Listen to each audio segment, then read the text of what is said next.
I don't camp anymore. I used to say that like it was some quirky preference, like I'd tried it, didn't love sleeping on the ground, and moved on. It's not that. It's that there are certain sounds I can't have in my life anymore. Zippers on tents, a wind gust that hits fabric the wrong way, a twig snapping in the dark when you know, in your bones, it didn't come from an animal. People who haven't been scared like that will ask questions that sound reasonable. Why didn't you leave? Why didn't you call for help? Why didn't you take a gun? Why did you go so far from the road? I've replayed it enough that I can answer those questions, but the answers don't make anyone feel better. They just make it clear how fast normal choices turn into traps. It started as a weekend. It was late summer, the kind of time when you still have warm days, but the nights get cold enough that you can pretend fall is on the way. Work had been chewing me up. I'd promised myself I'd use my vacation days, and then didn't. Leah kept telling me I looked like I was grinding my teeth even when I wasn't. Dylan had been on us about going out. He was one of those people who couldn't sit still. He'd move through jobs like they were temporary rooms. I liked him anyway. He was loud, quick with jokes, always certain that problems could be solved with more effort and a better playlist. Leah wasn't a big camper, but she liked hiking. She loved taking photos of plants like she was cataloging them. She'd been sending me links to easy dispersed camping spots for weeks. We picked one that looked simple enough. Drive up into the forest on a logging road, find a flat spot near water, camp 2 nights, hike a trail that went to a small lake, and then drive home. No reservations, no campground hosts, no neighbors 10 feet away. That was the selling point. We packed in a rush. Dylan threw half his gear in his old Subaru like it was laundry. Leah was more careful. She made lists. I was the one trying to keep everything from being forgotten, which meant I forgot the one thing I always forget. That simple trips go wrong when you treat them like errands. We left early in the morning. The highway was quiet. As the city fell behind us, my shoulders unclenched in a way I didn't notice until Leah said, "There you go. You look like a person again." Dylan was behind us, texting in all caps about the playlist he'd built, sending screenshots of song titles like it was vital information. Leah rolled her eyes. I told her he'd settle down once he had a beer in his hand. We stopped for gas and ice. The last real town before the forest had a small grocery, a couple of bars, and a bait shop that also sold work gloves and cheap knives. Dylan insisted on going in because he wanted jerky. The bait shop smelled like old wood and cigarettes. There were jars of lures and tangled fishing line behind the counter. A fan in the corner made a slow clicking noise as it turned. A man was sitting on a stool by the register. At first I thought he worked there, but he didn't get up. He just watched the owner ring up some customers and kept his eyes on whoever walked in. He was in his late 40s or maybe older, hard to tell. Lean, sunburned face, short gray hair. He wore a faded camo jacket even though it was warm out, and his hands looked like they were always dirty. Not muddy, just stained. When Dylan walked past him, the man's eyes followed him. He didn't say anything. I grabbed a map from a rack and set it on the counter. The owner, a woman with thick glasses and a steady look, asked where we were headed. I told her the name of the road and the area, like I'd done it a dozen times. She glanced at the map, then at me. "That road's rough," she said. "You got a spare?" "Yeah," I said. Real spare, not that donut thing. Real spare. She nodded like she didn't fully believe me. Dylan came up with a bag of jerky and a cheap flashlight. "You've got bear spray?" the woman asked. Leah said, "We do." The woman's eyes moved to Leah. "You know how to use it?" Leah said she did. The man on the stool finally spoke. His voice was flat, like he was reading weather. "Don't camp near the creek bend." The woman didn't react, which made it worse. Like this was normal advice you heard around here. Dylan laughed. "Why? Is there a monster?" The man's eyes didn't change. Ground's soft. People get stuck. And there's traffic. "Traffic," Dylan repeated, like he couldn't believe there was traffic in the forest. The man looked at him for a long second. "Not cars." Then he stood up and walked out without buying anything. Leah watched him through the window. "What was that?" she asked. The owner shrugged. "Clyde says stuff. Sometimes he's right." "Is he okay?" Leah asked. The woman's expression didn't shift. "He's around. Just don't bother him." We left with our stuff. Dylan acted like it was a funny story already. He imitated the guy's voice and said, "Not cars," like it was a punchline. I told him to stop. He did, for maybe 2 minutes, then started again. The drive up into the forest took longer than we thought. The paved road turned to gravel and then to rough dirt. Dust kicked up behind both cars. The trees got thicker and the light changed. It got that green tint that makes everything feel a little separate from the world. We passed a few pullouts with other cars, people with coolers and kids and folding chairs, the type of camping that isn't really camping. Then there was nothing. We followed the map and Leah's phone GPS until there wasn't a signal. The road narrowed. Branches scraped the side of the car. We went slow. Dylan, in his Subaru, took the bumps like it was a rally race. At one point, we passed a gate that was swung open. It had a sign bolted to it that said the road ahead wasn't maintained. The sign looked old, but someone had painted over part of it recently. We drove through. Leah reached over and turned down the music. "We're really out here," she said. "Yeah," I said.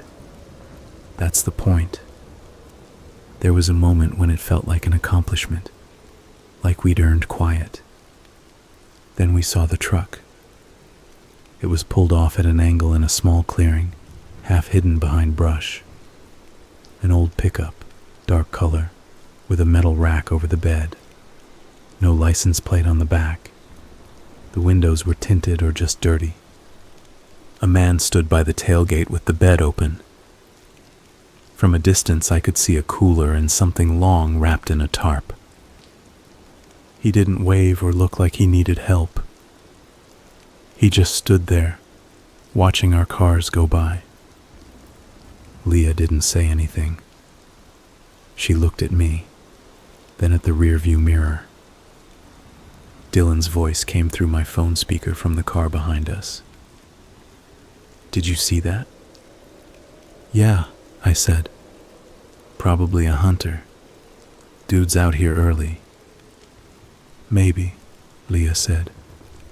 We drove on. The road dipped and climbed. We crossed a shallow stream with rocks that made my tires slip. I felt my stomach tighten as I listened to the scrape. After another mile or so, we found the creek bend the guy in the shop had mentioned. It was obvious. The creek curved hard around a stand of trees, and there was a flat area right next to it. Soft-looking grass. Fire ring made of stones. People had camped there before. Dylan pulled in like he'd found the perfect spot. He parked and got out. Leah leaned forward. He said not to camp near the creek bend. Yeah, Dylan called. And he said traffic like he was in a bad movie. Come on, this is the spot. I got out and walked around. The ground did look soft. My boots sank a little. There were tire ruts in the grass like someone had been stuck and spun their wheels. There was also something else. A smell. Not exactly rot. Not exactly smoke. More like wet fur. I looked at Leah. She was staring at the creek. What? I asked. She pointed. On the opposite bank, tied to a low branch, was a strip of orange tape. Just a piece of it, fluttering. Hikers mark trails like that, Dylan said. Not there, Leah said. That's not a trail. That's just the creek. Dylan shrugged. So? I walked closer. The tape was newer than the gate sign. Bright orange. There were other things too once I started looking. Scratches on trees low to the ground. Old cans half buried near the fire ring. A pile of bones. At first I thought it was a deer carcass someone had cleaned, but it was too clean. Small bones mixed in with bigger ones. Something had been eating here. That's when I decided we weren't camping there. There's another spot up the road, I said. Let's keep going. Dylan made a face. Because of a bone pile? It's the woods. Because the ground's soft and we're not getting stuck, I said. Leah looked relieved. She didn't argue. Dylan huffed but got back in his car. We drove another half-mile and found a spur road that went off to the right. It was narrower, but it led to a small flat clearing a little higher up, away from the creek. The trees opened up enough for light. There was no fire ring. No obvious signs people had used it, which meant it wasn't popular, which was what I wanted. We parked and started unloading. Setting up camp took longer than it should have because Dylan couldn't find his tent stakes and kept insisting he'd packed them. Leah and I worked on our tent while he tore apart his car. The forest was quiet in a way that made normal noises stand out. The crinkle of food wrappers, the snap of a pole locking, my own breathing. At one point I heard an engine far off, and it raised the hair on my arms. It was faint, like someone driving slow. I looked toward the road but couldn't see anything through the trees. Did you hear that? I asked. Leah nodded. Dylan didn't. He was still cursing at his gear. The engine sound faded. We finished setting up. Dylan finally found his stakes under his spare tire. He laughed it off. We made a small fire in a shallow pit I dug. Leah cooked sausages on a little grill rack. Dylan cracked beers and started telling stories about a time he'd gotten lost in a national park. He made it sound like a fun adventure. I laughed along even though it was mostly him talking.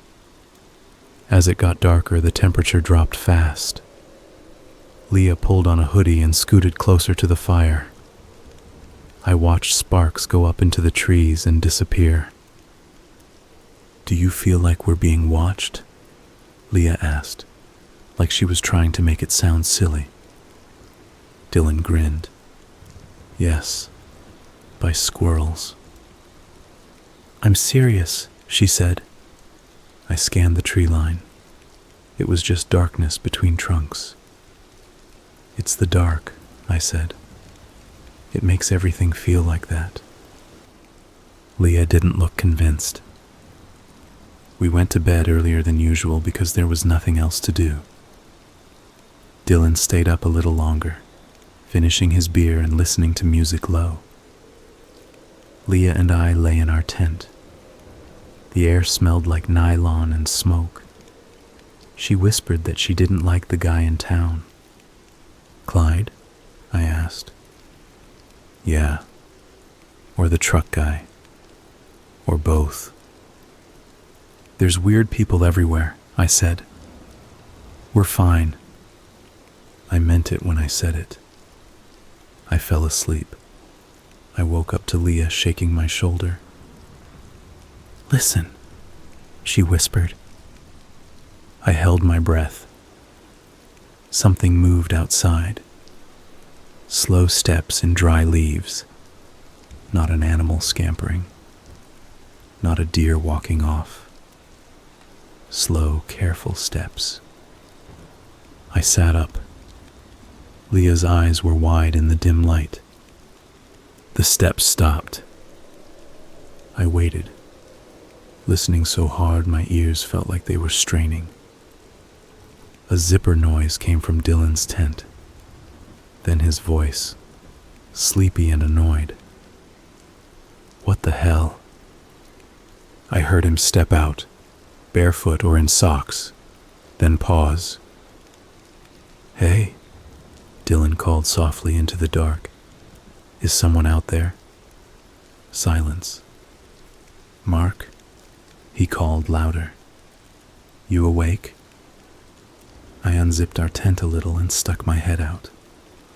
The air was cold, sharp in my lungs. Dylan was standing near his tent, his phone flashlight on, sweeping the ground. What's up? I asked. He looked over. I heard something. Thought it was you. I heard it too, Leah said from behind me. Dylan lifted his light toward the trees. Probably a raccoon.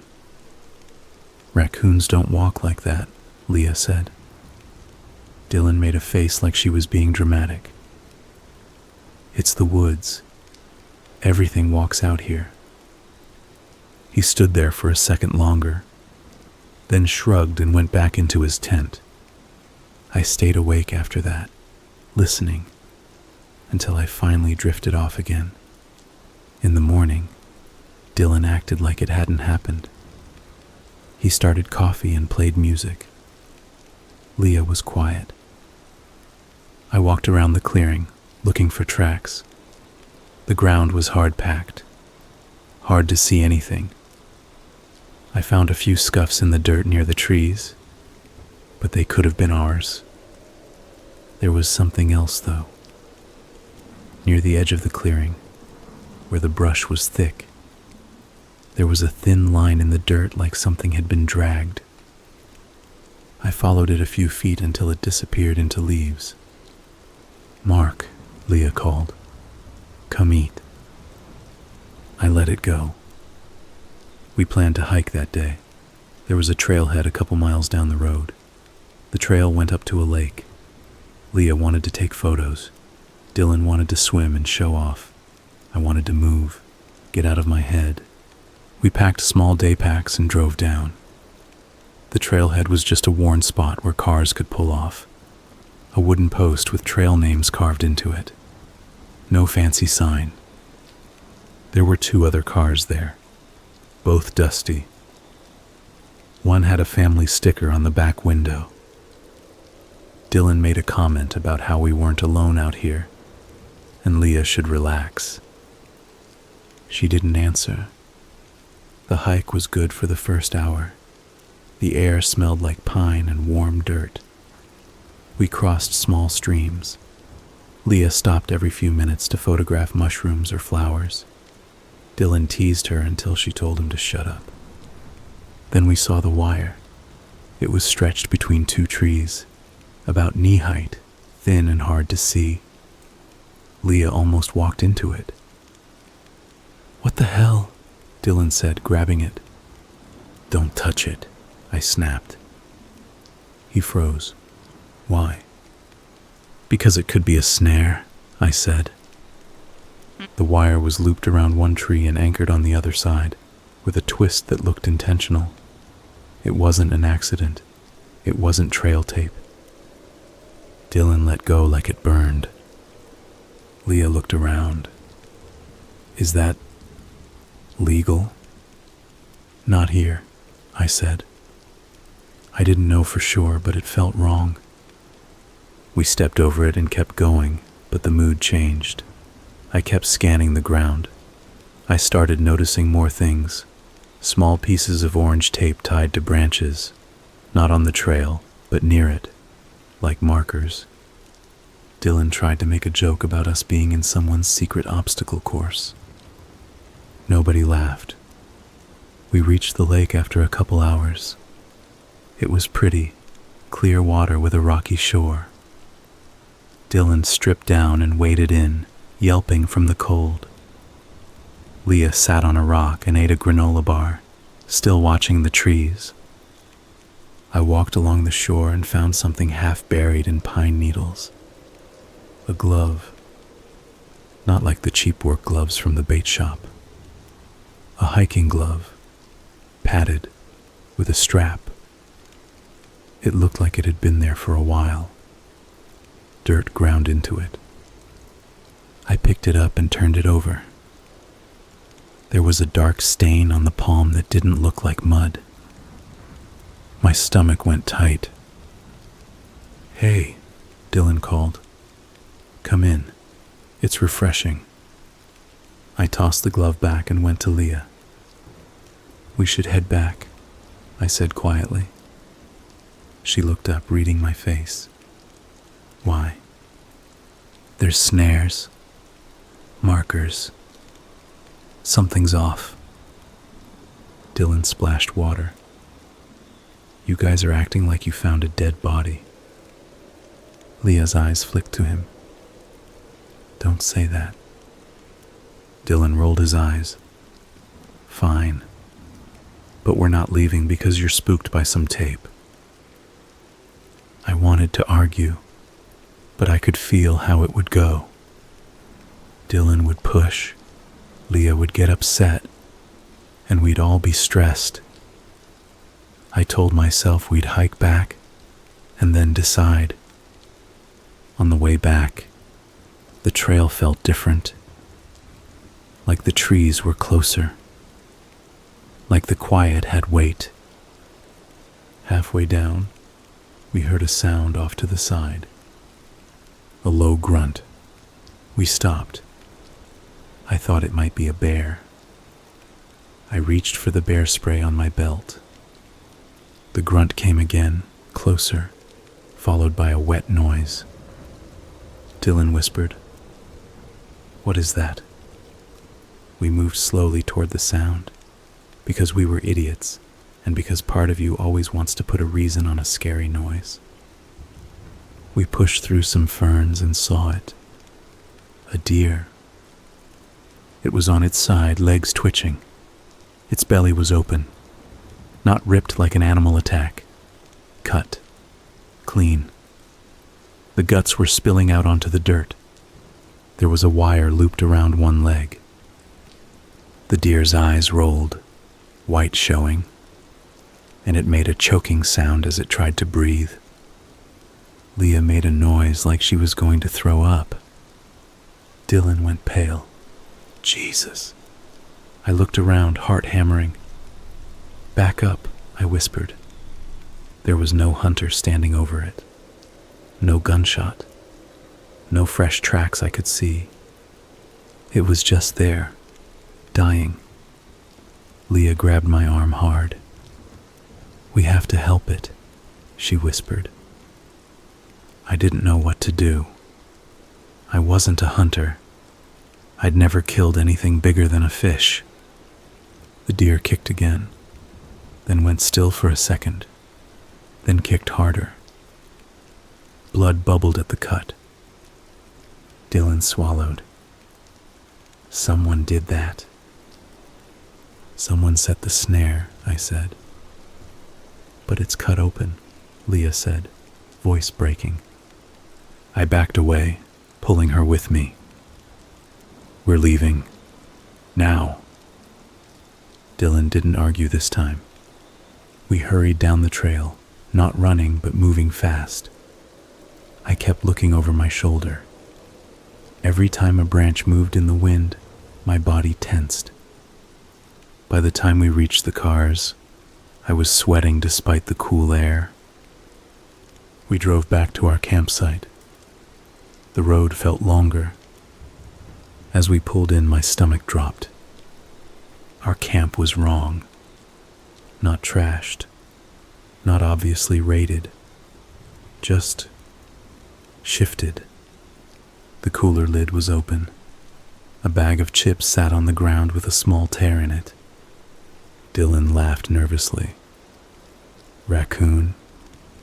Leah's voice was flat. "Raccoons don't close zippers."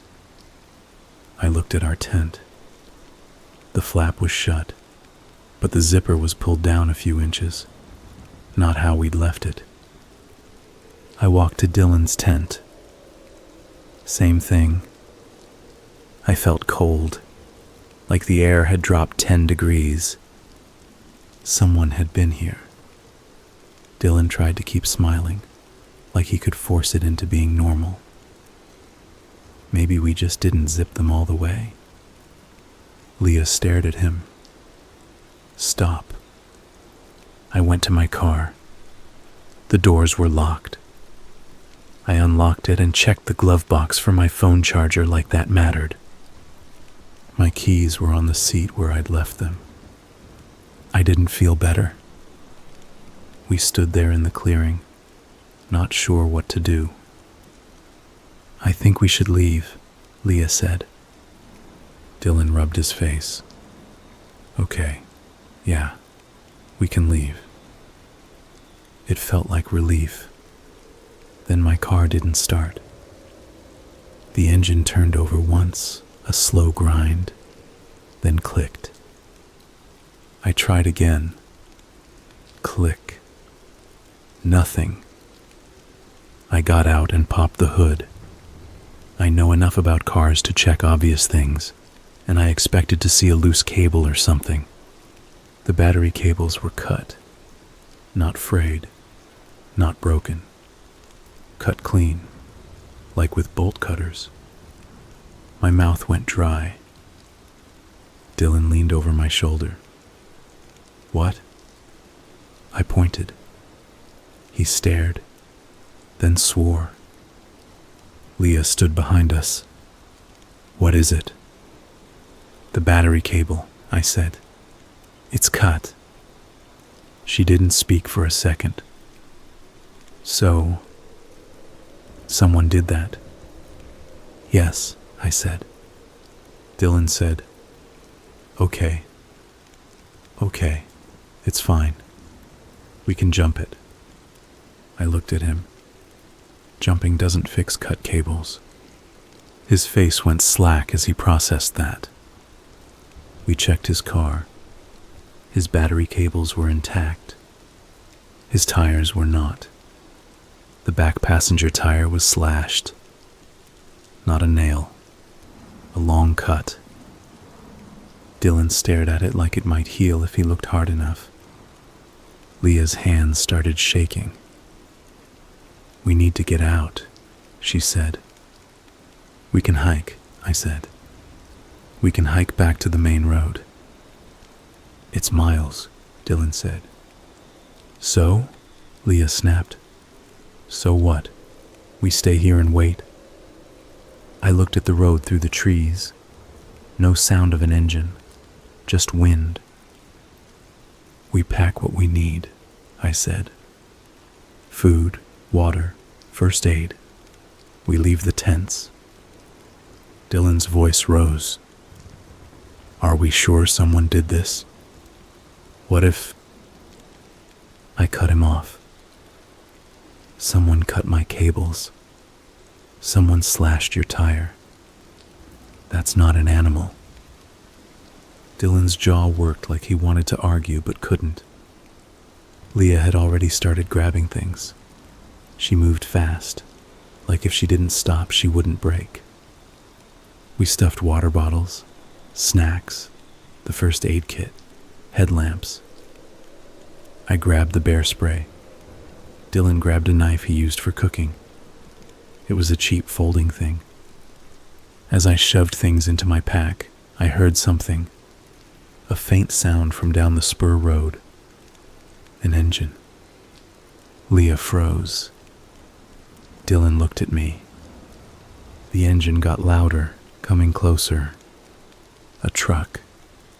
My heart slammed into my ribs. "Get behind the cars," I whispered. We moved, crouching. It felt ridiculous, hiding behind vehicles in the woods like this was a movie, but my body did it on instinct. The truck rolled into view at the end of the clearing. Old pickup, metal rack, no license plate, the same one we'd seen earlier. It stopped. The driver didn't get out right away. The engine idled. The truck sat there like an animal that had found something it wanted. Then the driver's door opened. A man stepped out. Not the guy from the bait shop. Different build. Bigger. Maybe mid-30s. Short dark hair under a cap. Work boots. He moved with purpose, like he knew exactly where he was. He looked around, eyes scanning the clearing. He saw the tents. He saw the cars. His gaze landed on my open hood. He smiled. It wasn't a big grin, just a small pull at one corner of his mouth, like he'd confirmed a plan. Leah made a small sound next to me, like she'd inhaled too sharp. The man walked closer, slow, hands loose at his sides.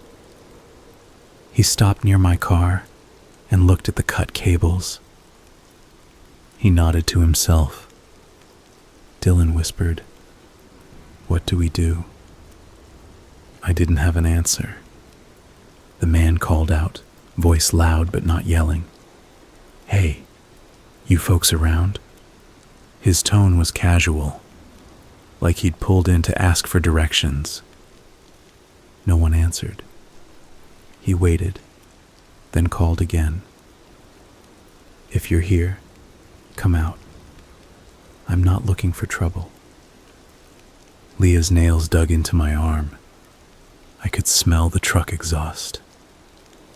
The man took a step toward Dylan's car and looked at the slashed tire. He crouched, ran a finger along the cut, then stood up. He shook his head like he was disappointed. Then he looked straight at where we were hiding. Not generally. Direct. He knew. He said calmly, "Come on, don't make me walk in there." Dylan's breathing went fast and loud. I stood up. I don't know why. Part of me thought if I acted like a normal person, maybe this would turn into a confrontation I could talk my way out of.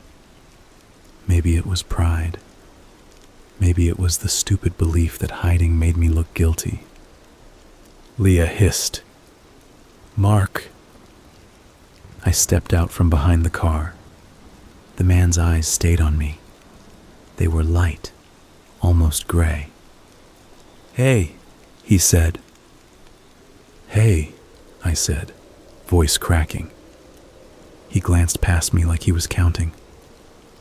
"Where's the others?" "They're here," I said. He smiled again. "Good. I don't like chasing." Dylan stood up next, holding his folding knife like it was a weapon. Leah came last, her bear spray in her hand, finger on the trigger. The man's eyes flicked to the spray and lingered. "Smart," he said. "That stuff hurts." "What do you want?" Leah asked. Her voice was shaky but firm. The man lifted his hands a little, palms out. "Easy. I just want you to leave." Dylan snapped. We were leaving. The man looked at him, Not in those cars. My stomach dropped. Leah said, "You cut our cables and slashed our tire?" He shrugged. "You shouldn't have been up here. It's not a campground."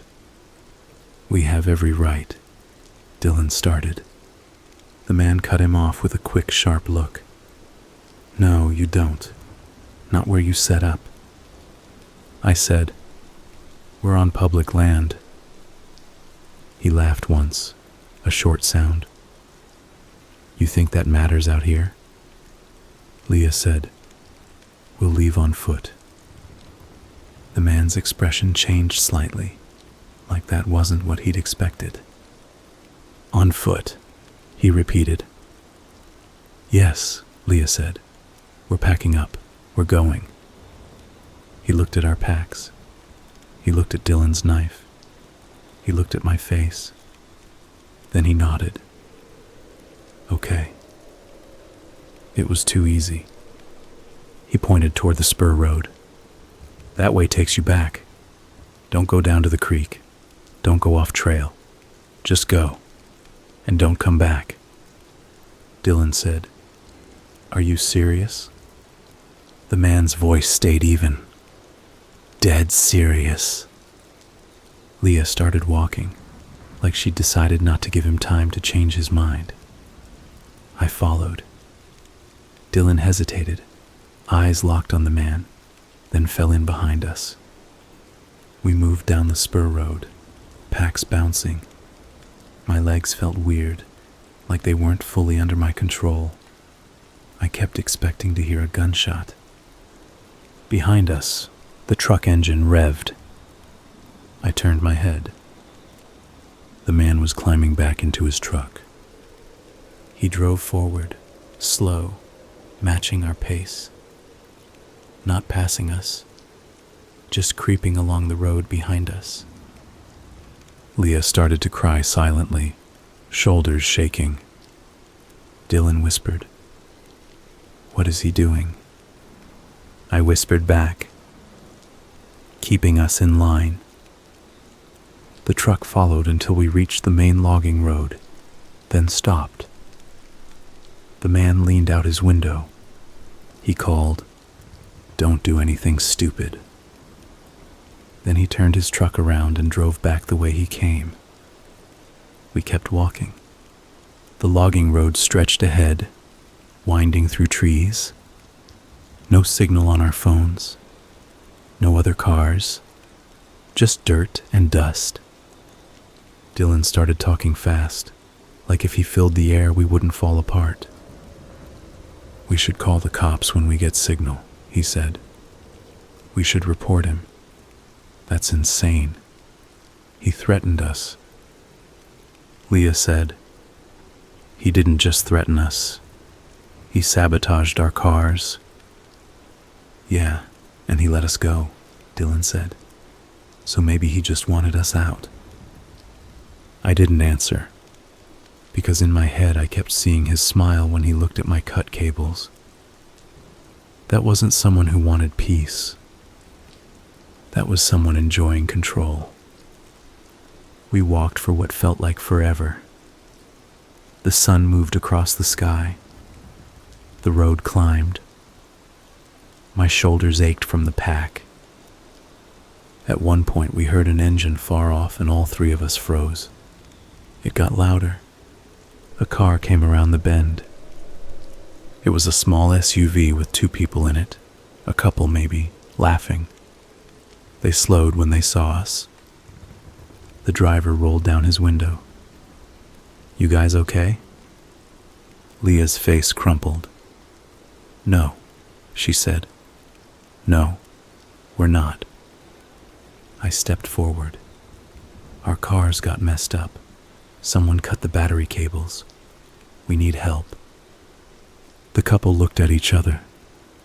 The driver said, "Who?" "I don't know," I said.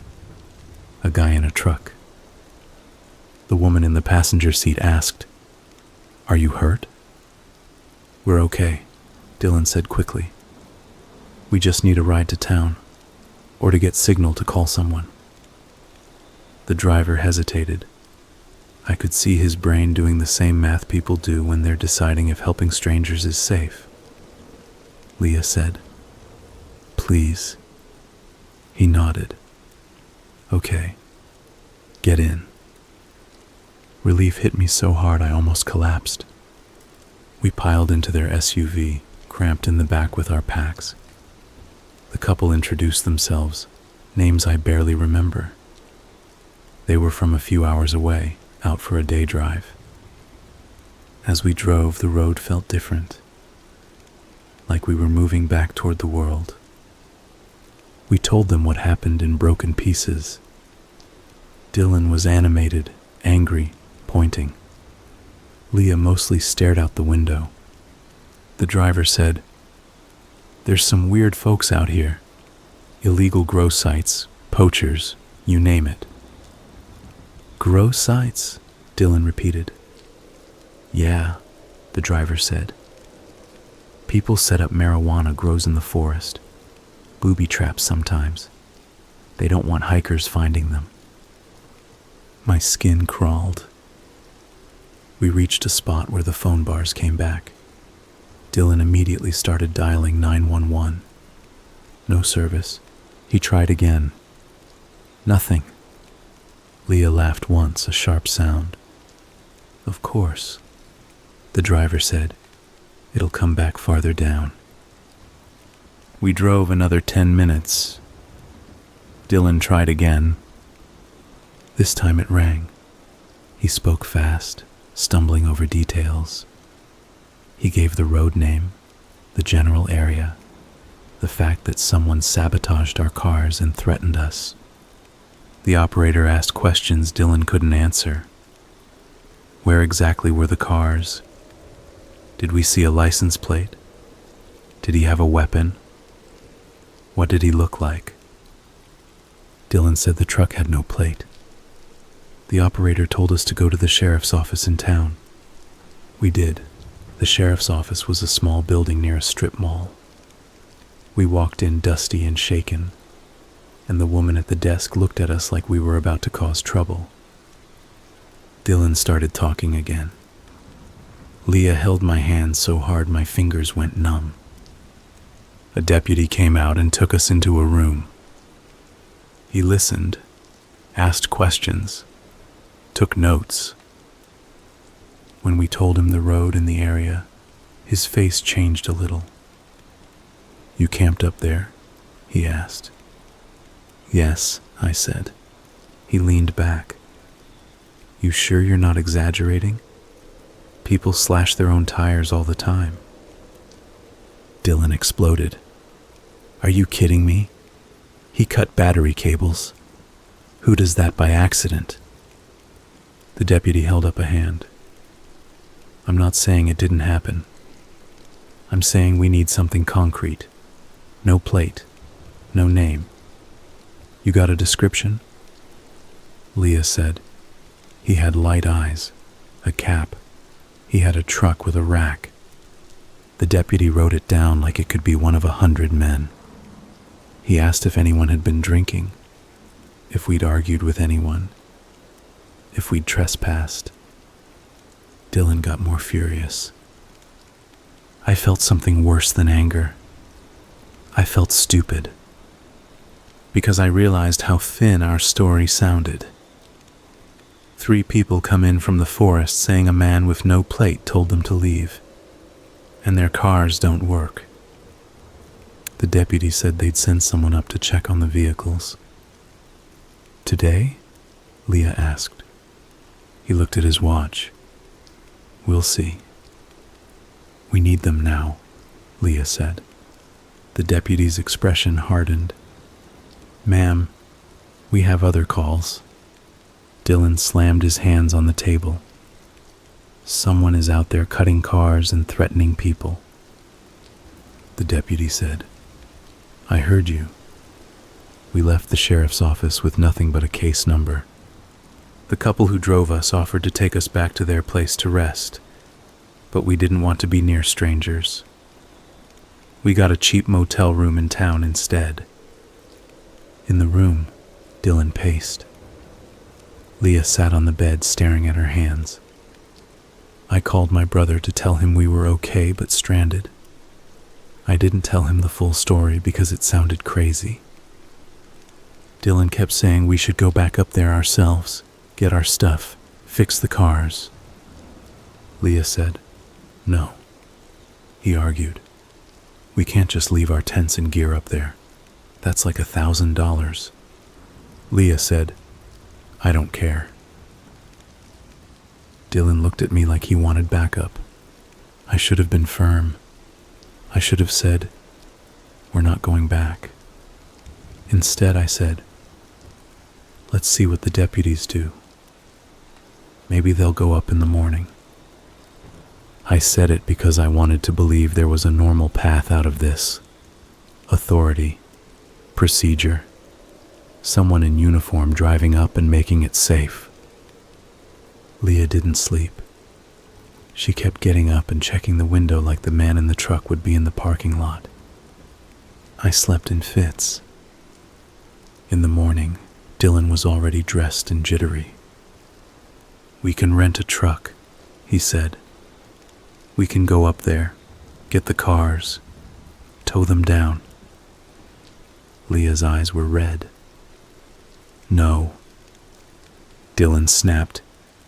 "We can't just abandon our vehicles. Mark, say something." I rubbed my face. I felt hungover even though I hadn't drunk much. "We'll call the sheriff again," I said. I did. I got voicemail. I tried again later.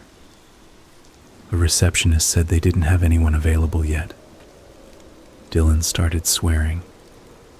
Leah started shaking again. I said, "We're not going up there alone." Dylan said, "So we just sit here? What if that guy strips our cars?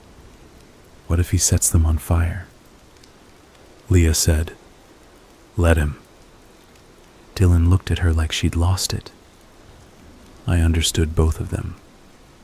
Dylan wanted to fix it, take action, make it less scary by doing something.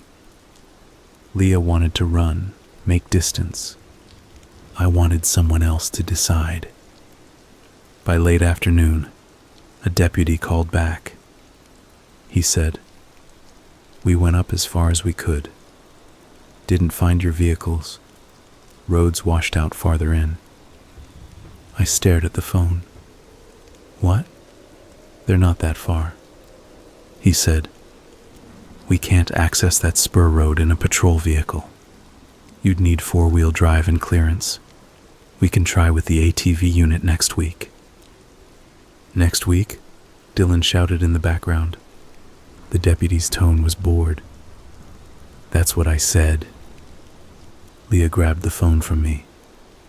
"So you're not going to help us?" "We're helping," the deputy said. "We have a report. If you want to go retrieve your property, that's on you." Leah's voice rose. "You told us not to."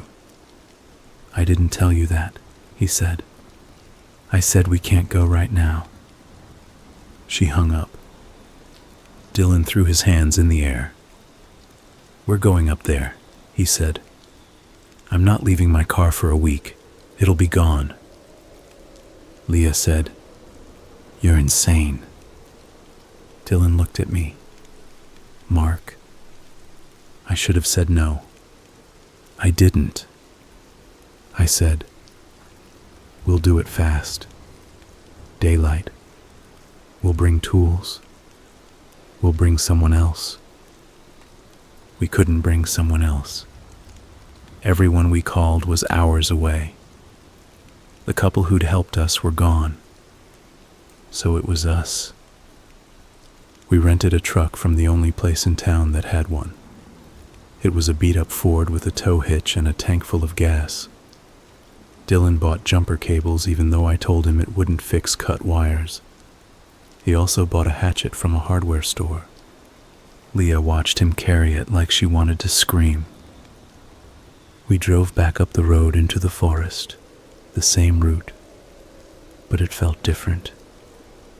like we were driving into something that had already decided the ending. Dylan tried to keep talking, like noise would protect us. Leah stayed silent. When we turned onto the logging road, my hands started sweating on the wheel. We passed the bait shop town and the gate and the creek bend and kept going. The whole time I expected to see the truck. We reached the spur road. The clearing was ahead. My mouth went dry. We pulled in. Our camp was gone. Not the tents, the vehicles. Both cars were gone. The clearing looked like an empty patch of dirt and grass. The fire pit was still there. Some trash was scattered, like someone had gone through our stuff and tossed what they didn't want. Leah made a broken sound. Dylan leapt out of the truck. "No," he said, like he could argue with reality. I got out and walked slowly, scanning the ground. Tire tracks, deep ones, fresh, leading out. He'd towed them. Or driven them. My brain tried to make sense of how. Cut battery cables, slashed tire. He'd had time, tools. He'd come back after we left. Leah said, "We have to leave." Dylan was already stomping around, kicking at dirt, angry and frantic. "We should follow the tracks," he said.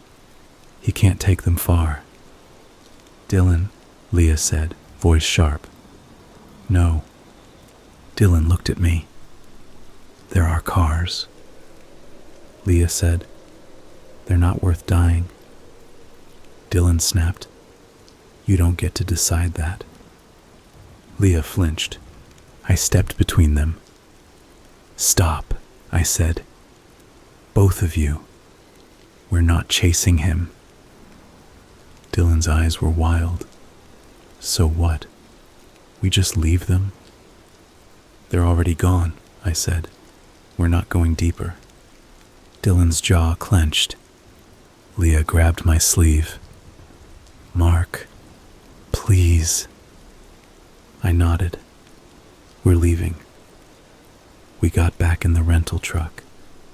The engine didn't start. It turned over and then died.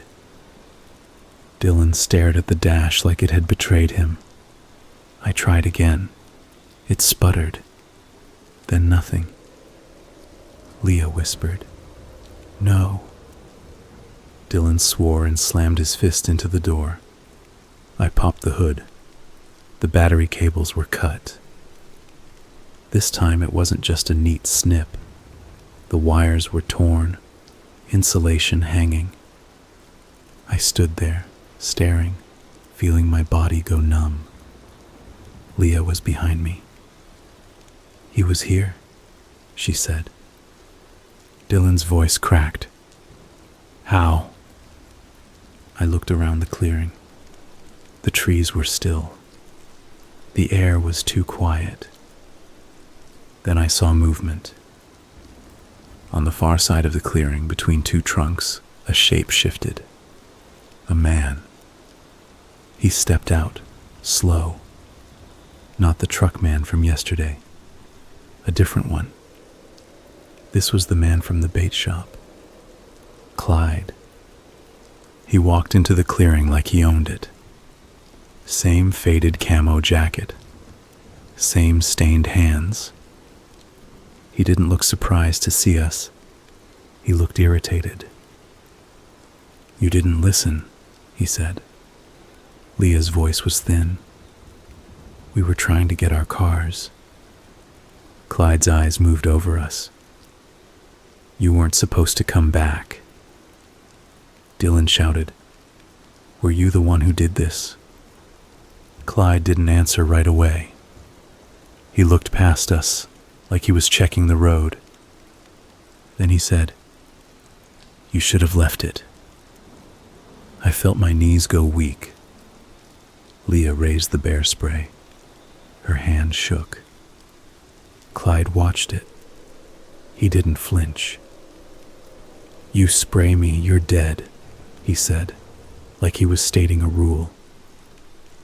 Dylan lifted the hatchet. Back off. Clyde's gaze flicked to the hatchet. He sighed like he was tired of children. You don't know where you are, he said. I said, we just want to leave. Clyde nodded once. Not with that truck. Leah's voice broke. Why? Clyde's eyes narrowed. Because you called it in. My stomach dropped. What? You went to town, he said. You ran your mouth. Now there's paper. Now there's eyes. Dylan shouted. We reported you. You cut our cars. Clyde's expression didn't change. I didn't cut your cars. Leah said, then who did? Clyde looked at her for a long moment. Doesn't matter. He took a step closer. Leah lifted the bear spray higher. Don't. Clyde stopped. You're going to leave on foot. Same way. And you're going to keep your mouth shut. Dylan laughed, high and panicked. Yeah, sure. Clyde's eyes flicked to Dylan. You think this is a joke? Dylan said. I think you're out of your mind. Clyde's hand moved. It was fast. He pulled something from under his jacket. A pistol. Not a hunting rifle. Not a big movie gun. A small, worn handgun. He raised it and aimed at Dylan like he'd done it 100 times. Everything in me went cold. Leah screamed, No. The gun went off. The sound slapped the air. Dylan jerked like he'd been punched. For a second he just stood there, eyes wide. Then he looked down. Blood spread on his shirt, dark and fast. He made a gurgling noise and stumbled back, dropping the hatchet. He fell onto the dirt. Leah rushed toward him. I grabbed her. Leah. She fought me, screaming his name. Dylan's hands flailed at his chest. Blood bubbled between his fingers. His mouth opened and closed like he was trying to speak. He made a wet cough. Then his eyes went unfocused. His body sagged. He was still moving, small twitches, like nerves firing. Leah collapsed beside him, shaking him, sobbing. I stood frozen, staring at the hole in Dylan's shirt, the blood soaking into the dirt. Clyde watched like it was a task completed. He lowered the gun slightly. Now you understand, he said. Leah screamed at him, a raw sound. You killed him. Clyde's tone stayed flat. He didn't have to be loud. I felt something inside me snap. I grabbed the hatchet from the ground. I swung it. Not at Clyde. I didn't have the distance. I swung it at the gun. It was a stupid move. The hatchet blade hit Clyde's wrist. Not hard enough to cut it off. Hard enough to make him jerk. The gun flew sideways. Clyde swore. Leah screamed. I lunged. Clyde slammed his shoulder into me. He was stronger than he looked. His body felt like wire and bone. We crashed into the side of the truck. The world went sideways. I heard the gun hit the dirt. Clyde's hand went for my throat. His fingers were thick and rough. He squeezed. I clawed at his arm, trying to breathe. Leah's bear spray went off. A harsh hiss. Spray hit Clyde in the face. He made a choking noise and stumbled back, hands flying up. He didn't scream. He He coughed and retched, blinking hard. Leah grabbed my arm. "Run," she sobbed. I looked at Dylan. He wasn't moving. There was no time. We ran, not down the road, into the trees. We crashed through brush, branches whipping our faces. My pack bounced, dragging at me. Behind us, Clyde coughed and shouted something I couldn't make out. Leah was crying hard, making gasping noises. We ran until my lungs burned. We slowed only when the trees got too thick. We crouched behind a fallen log, listening. My heart hammered so hard I could hear it. Leah covered her mouth with both hands. I whispered, "We have to keep moving." She shook her head, eyes wide like she couldn't process. I grabbed her hand. "Leah, we have to move." She nodded, tears streaming. We pushed deeper into the forest, away from the clearing. I didn't know where we were going. I just knew we couldn't stay near the road. We moved downhill without meaning to, following the slope. The light under the trees was dimmer. Shadows pooled. We crossed a small stream. Leah stumbled and nearly fell. "Slow down," she whispered. I looked back. We can't. We heard something behind us. Not footsteps. A whistle. Not like a bird, a human whistle. Low and short. Leah froze. Another whistle answered it from a different direction. My blood turned to ice. There was more than one. Leah whispered, "Oh my God." I grabbed her and pulled her forward. We moved faster, stumbling. The whistles came again, spaced out, like signals. Then voices, low, distant. I couldn't make out words, but they were close enough that the sound carried. We came to a patch of thick brush, and I pushed Leah into it. We crawled under branches and pressed ourselves into the dirt. I could smell earth and crushed leaves. Leah's breathing was loud. I put my hand over her mouth gently. She nodded, tears soaking my fingers. We waited.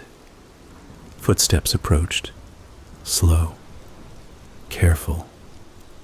A man's voice said, "You see him?" Another voice answered, "No, but they ran this way." The first voice was Clyde. The second voice was younger, rougher.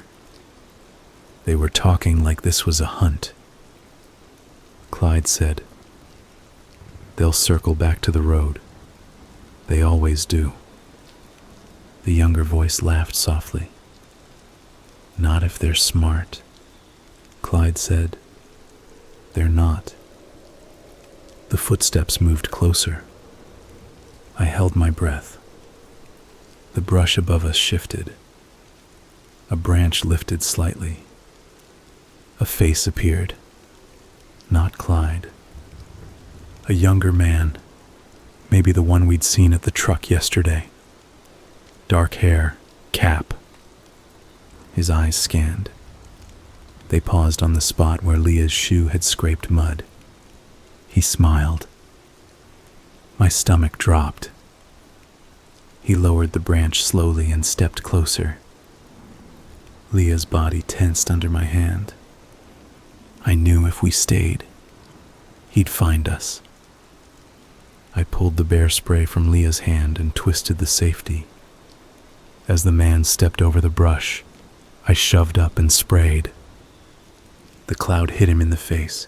He yelled a sharp scream, hands flying up. Leah bolted out of the brush. I grabbed her and ran. The man behind us coughed and cursed. Clyde's voice barked, "Get him!" We ran until our legs felt like they'd tear. The forest blurred. Branches cut my arms. A thorn snagged my shirt.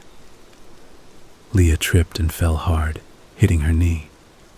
She cried out. I hauled her up. "Keep going." "I can't," she gasped. "You can," I said, though I didn't know if it was true. We reached a small open area where the trees were thinner. Ahead, through branches, I saw something unnatural. A structure, wood. A cabin. It wasn't a nice cabin. It looked like a hunting shack. Rough boards, tin roof, half collapsed on one side. But it was something. "Inside," I whispered. Leah shook her head. "What if—" "We have to," I said. We ran to it. The door was hanging crooked. I shoved it open. Inside, it smelled like old smoke and mildew. There were shelves with empty cans, a torn sleeping bag on the floor, a table with stains. I slammed the door as best I could and shoved a chair against it. Leah leaned against the wall, panting, face pale. I looked around. In the corner, under a tarp, was a pile of gear. Backpacks, a hiking pole, a pink jacket. My stomach turned. These weren't old forgotten items. They were sorted, collected. Leah saw it too. She made a choking sound. There was a smell underneath the mildew. Metallic. I followed it with my eyes. Behind the table, a trapdoor. A square of wood with a rope handle. My skin crawled. Leah whispered, "Don't." I didn't want to, but I couldn't not. I grabbed the rope and pulled. The trapdoor lifted with a squeal. Cold air rose up. The smell hit hard. Rot and blood. Leah turned away, gagging. I aimed my headlamp down. There was a ladder, and below it, a dark space. Something pale in the corner. A foot. A human foot. I slammed the trapdoor shut. Leah was sobbing quietly, hands over her mouth.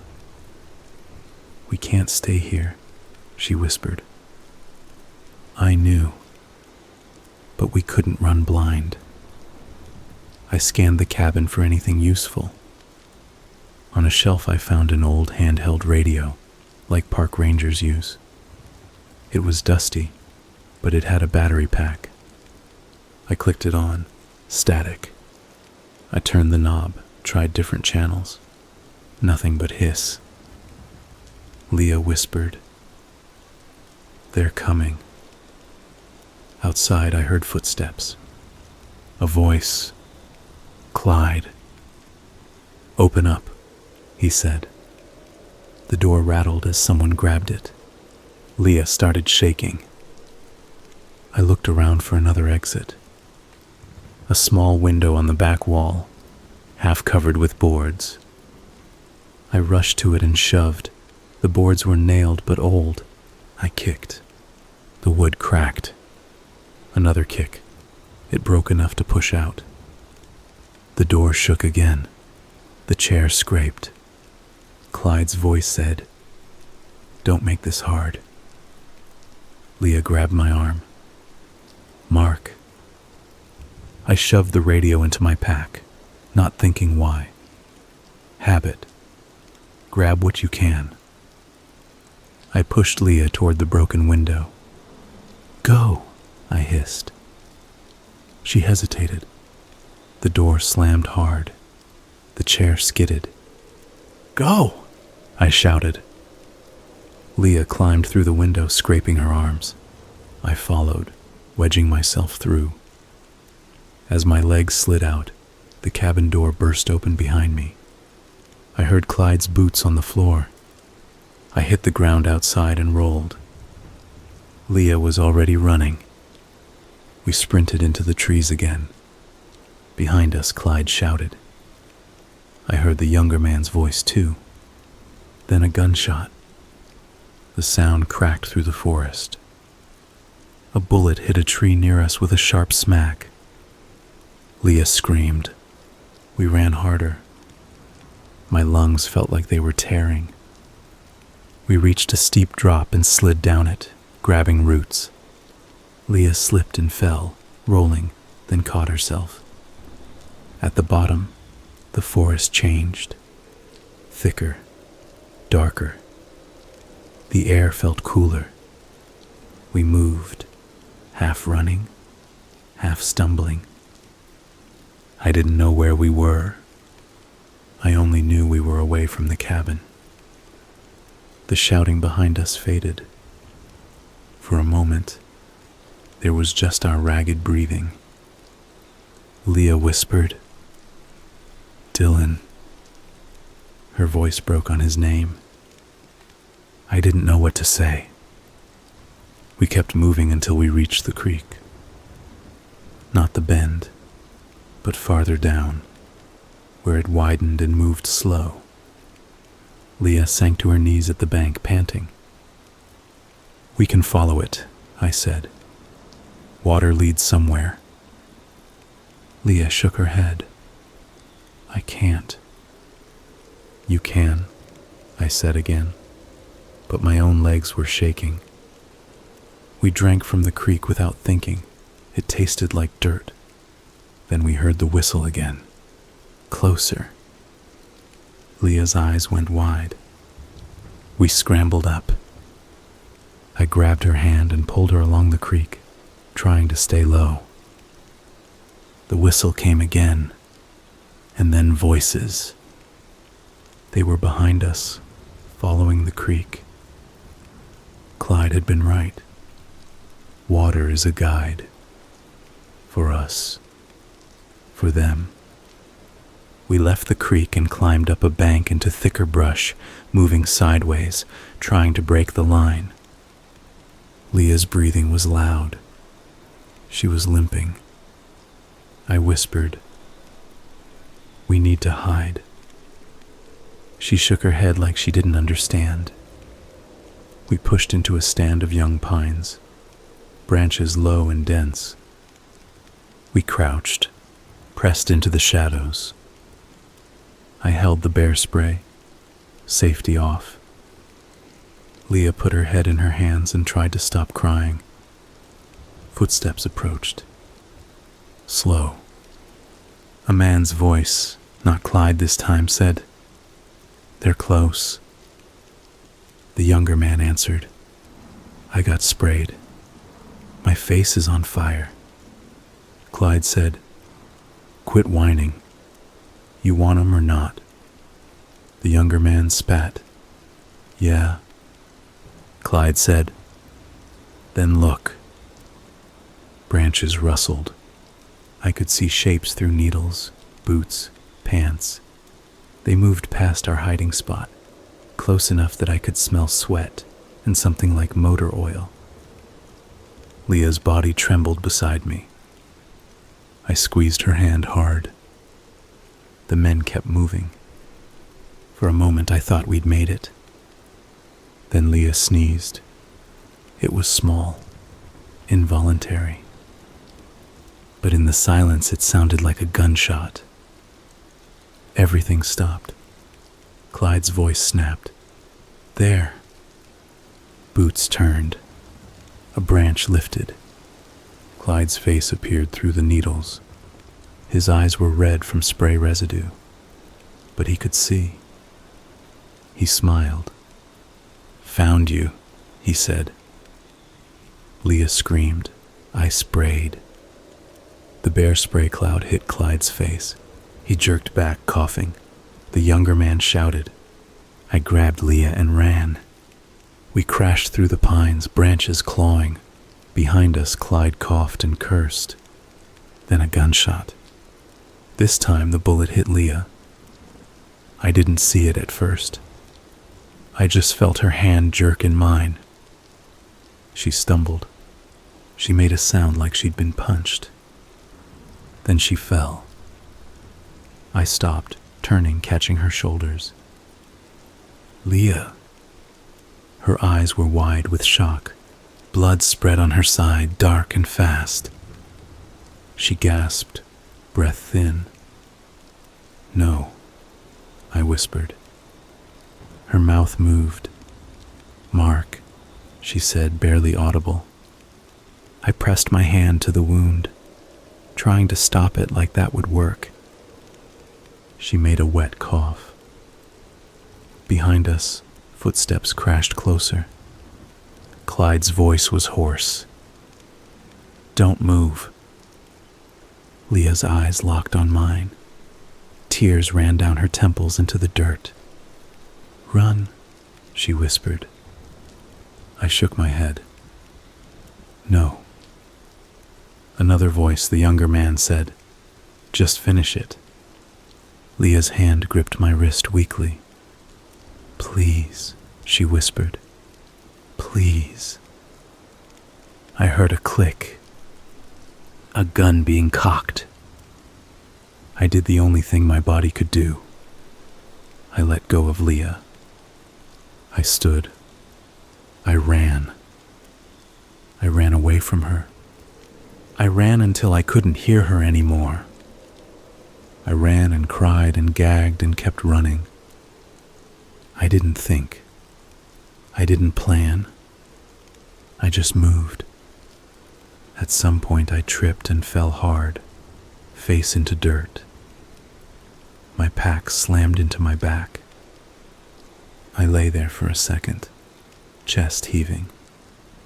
I heard something behind me. Not footsteps. A voice. Clyde, calm again, said, "Get him." I scrambled up and ran. I didn't know where I was going. The trees spun. I heard another gunshot far behind. Then silence. That silence told me everything. I kept running anyway. I ran until I hit a dead end, a steep rocky ridge. I stopped, panting, staring at the rock face. I turned. The forest behind me was thick, shadows shifting. I was trapped. My brain screamed at me to climb, but the rocks were too steep. Then I saw something. A narrow crack in the ridge, like a gap. A small opening. Not a cave, but a cleft. I shoved myself into it, scraping my arms. I wedged in, pressing my body against cold stone.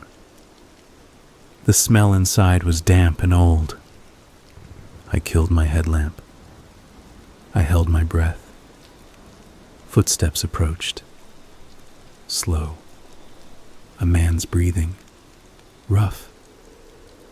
The younger man's voice whispered, "Where'd he go?"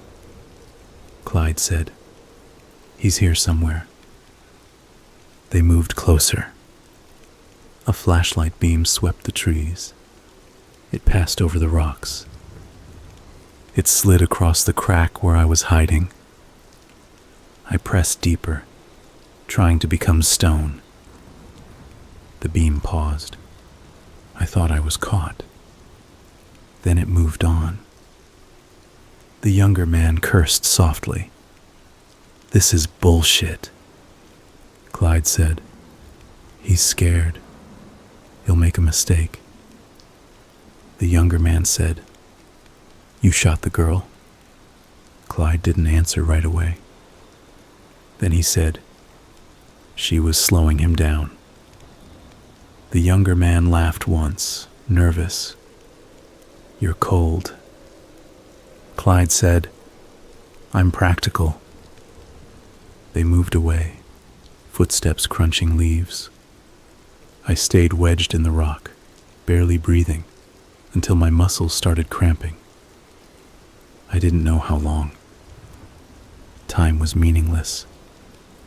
There was only sound and the ache in my body and the knowledge that Leah was gone. When I finally couldn't stand it, I eased out, inch by inch. The forest was dimmer now. The light had changed. I listened. No voices, no footsteps, just wind. I moved, slow and careful, staying low. My pack felt like an anchor. I shrugged it off and left it behind. I kept only the bear spray and the radio. The radio was stupid weight, but I couldn't let it go. It felt like a lifeline even though it had been static. I followed the ridge, moving along the base. I tried to keep my bearings by the slope and the direction of the creek I'd crossed earlier. I didn't know if I was going toward the road or deeper. I kept thinking of Leah's eyes. The guilt was a physical thing in my throat. I walked until my legs shook. Then I saw something through the trees. A clearing, and beyond it, a tall structure. A fire lookout. I'd seen photos of them online. Little cabins on stilts or towers, used in summer for spotting fires. This one looked old, maybe not in use.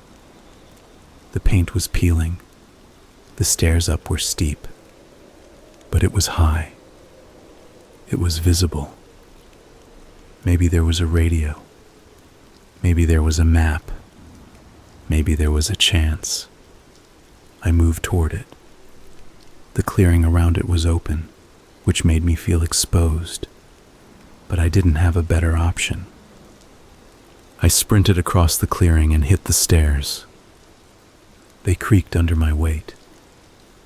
Halfway up, I heard a sound behind me. A whistle. My blood froze. I climbed faster, stairs shaking. At the top, there was a door. It was locked. I yanked. It didn't budge. Panic surged. I looked around. There was a window, dusty. I slammed my shoulder into it. The glass cracked. I hit it again. It shattered, falling inward. I crawled through, cutting my arm on the frame. Inside, the air was stale and smelled like old wood. There was a desk, a cot, shelves, a map on the wall. I ran to the desk. There was a radio set there, larger than the handheld, with a microphone. I grabbed it and turned it on. Static. I twisted knobs, pushed buttons. A voice crackled faintly, so faint I thought it was my imagination. I grabbed the mic. "Help," I said, voice shaking. "Please, I need help." Static. I tried again.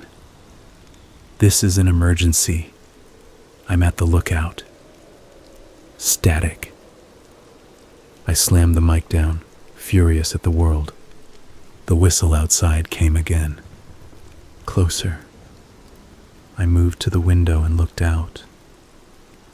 At the edge of the clearing near the tree line, two figures stood.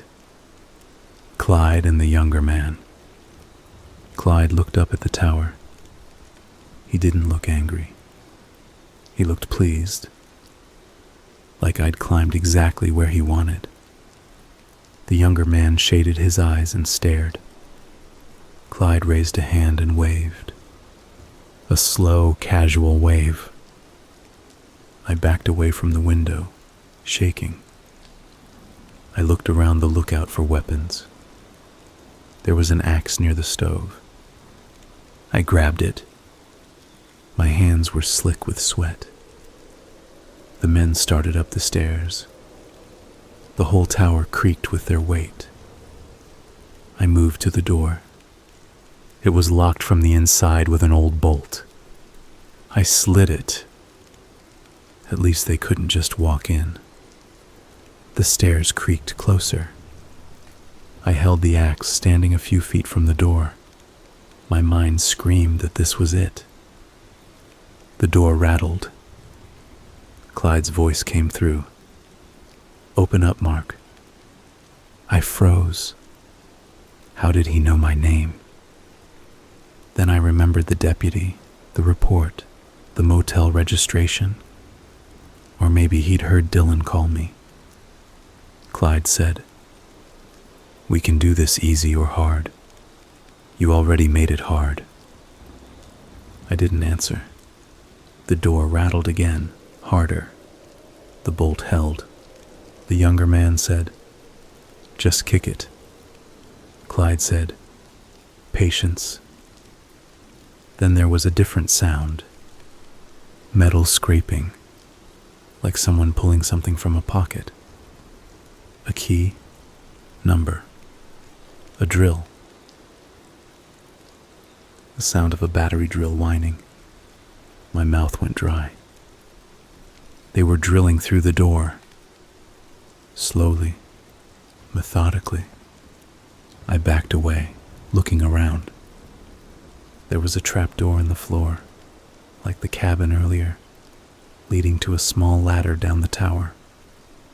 An emergency exit. I could go down and run, but the clearing was open. They'd see me. The drill kept whining. I moved to the radio again, grabbed the mic and started talking, even though it was probably pointless. "Someone is trying to kill me," I said. "I'm at the fire lookout off." I looked at the map, hands shaking. I found a label, a name. "Bear Ridge Lookout," I said. "Please, please." Static. Then faintly a voice. "Say again."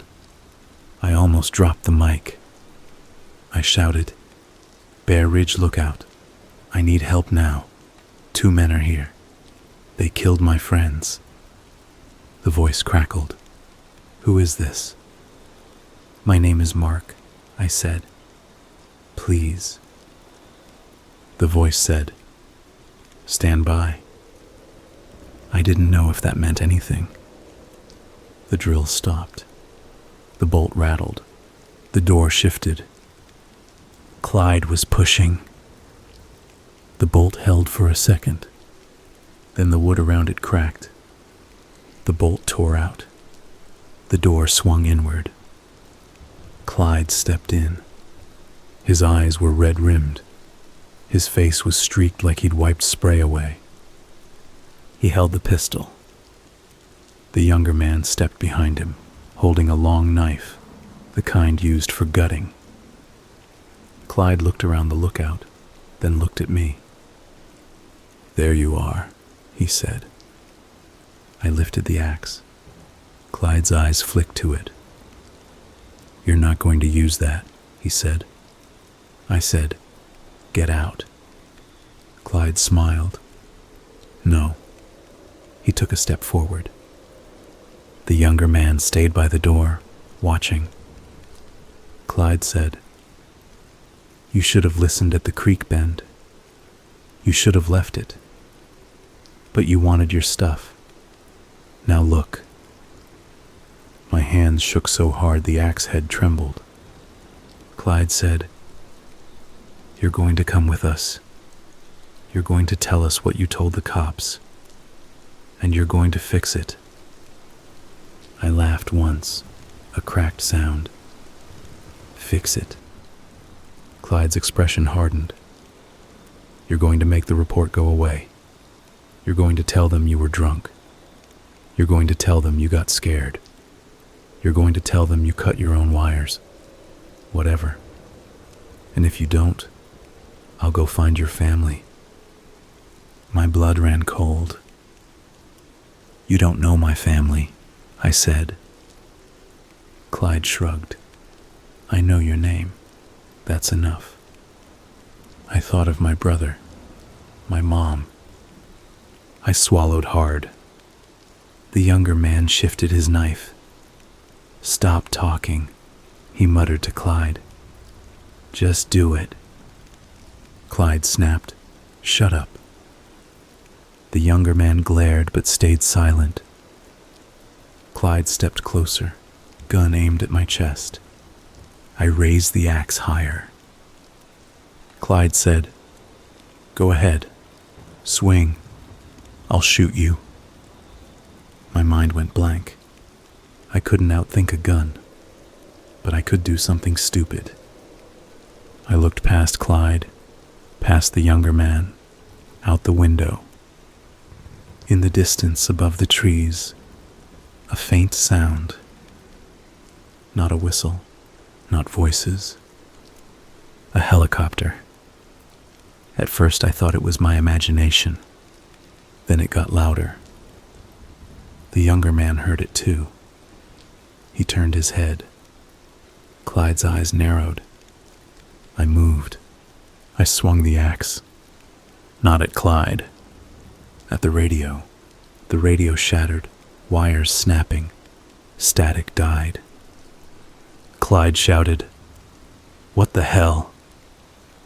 I did it because I didn't want them hearing the radio. I didn't want them knowing help was on the way. I didn't even know if it was real help. Clyde lunged. I swung again. This time at Clyde. He jerked back, but the axe blade caught his forearm. It cut deep. Blood sprayed. Clyde screamed finally, a raw sound. He fired. The bullet missed, hitting the wall. The younger man rushed me with the knife. I swung the axe at him.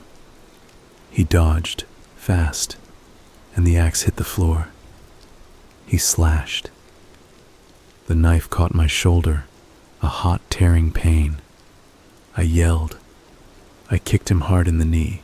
He stumbled. Clyde, clutching his bleeding arm, raised the pistol again.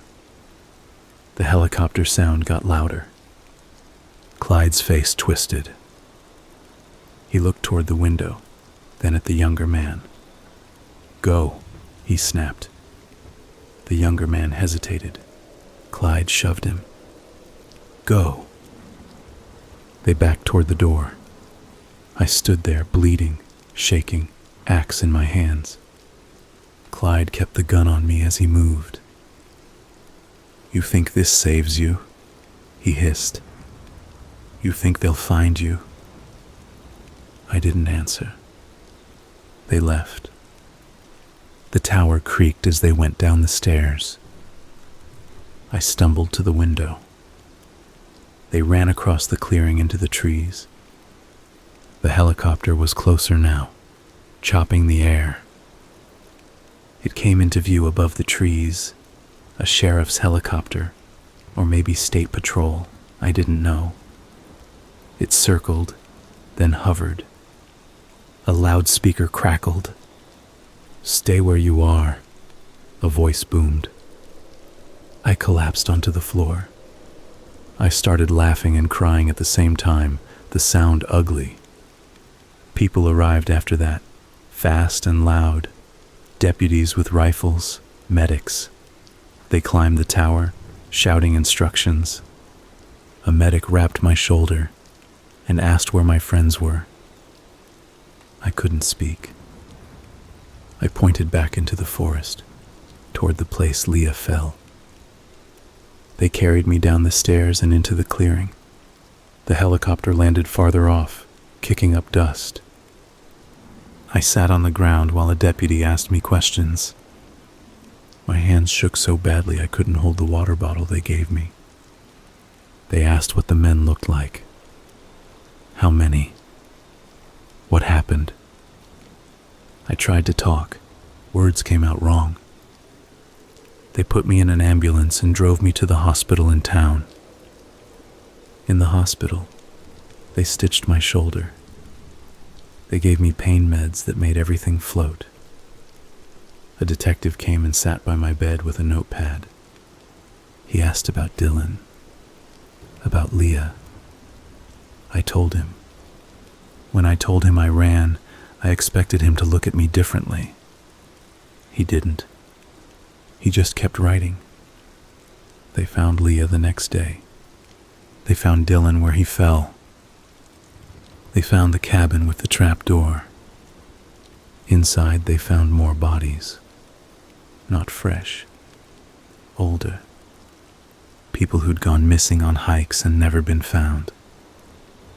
They found our cars too. Stripped and burned in a ravine not far from the clearing.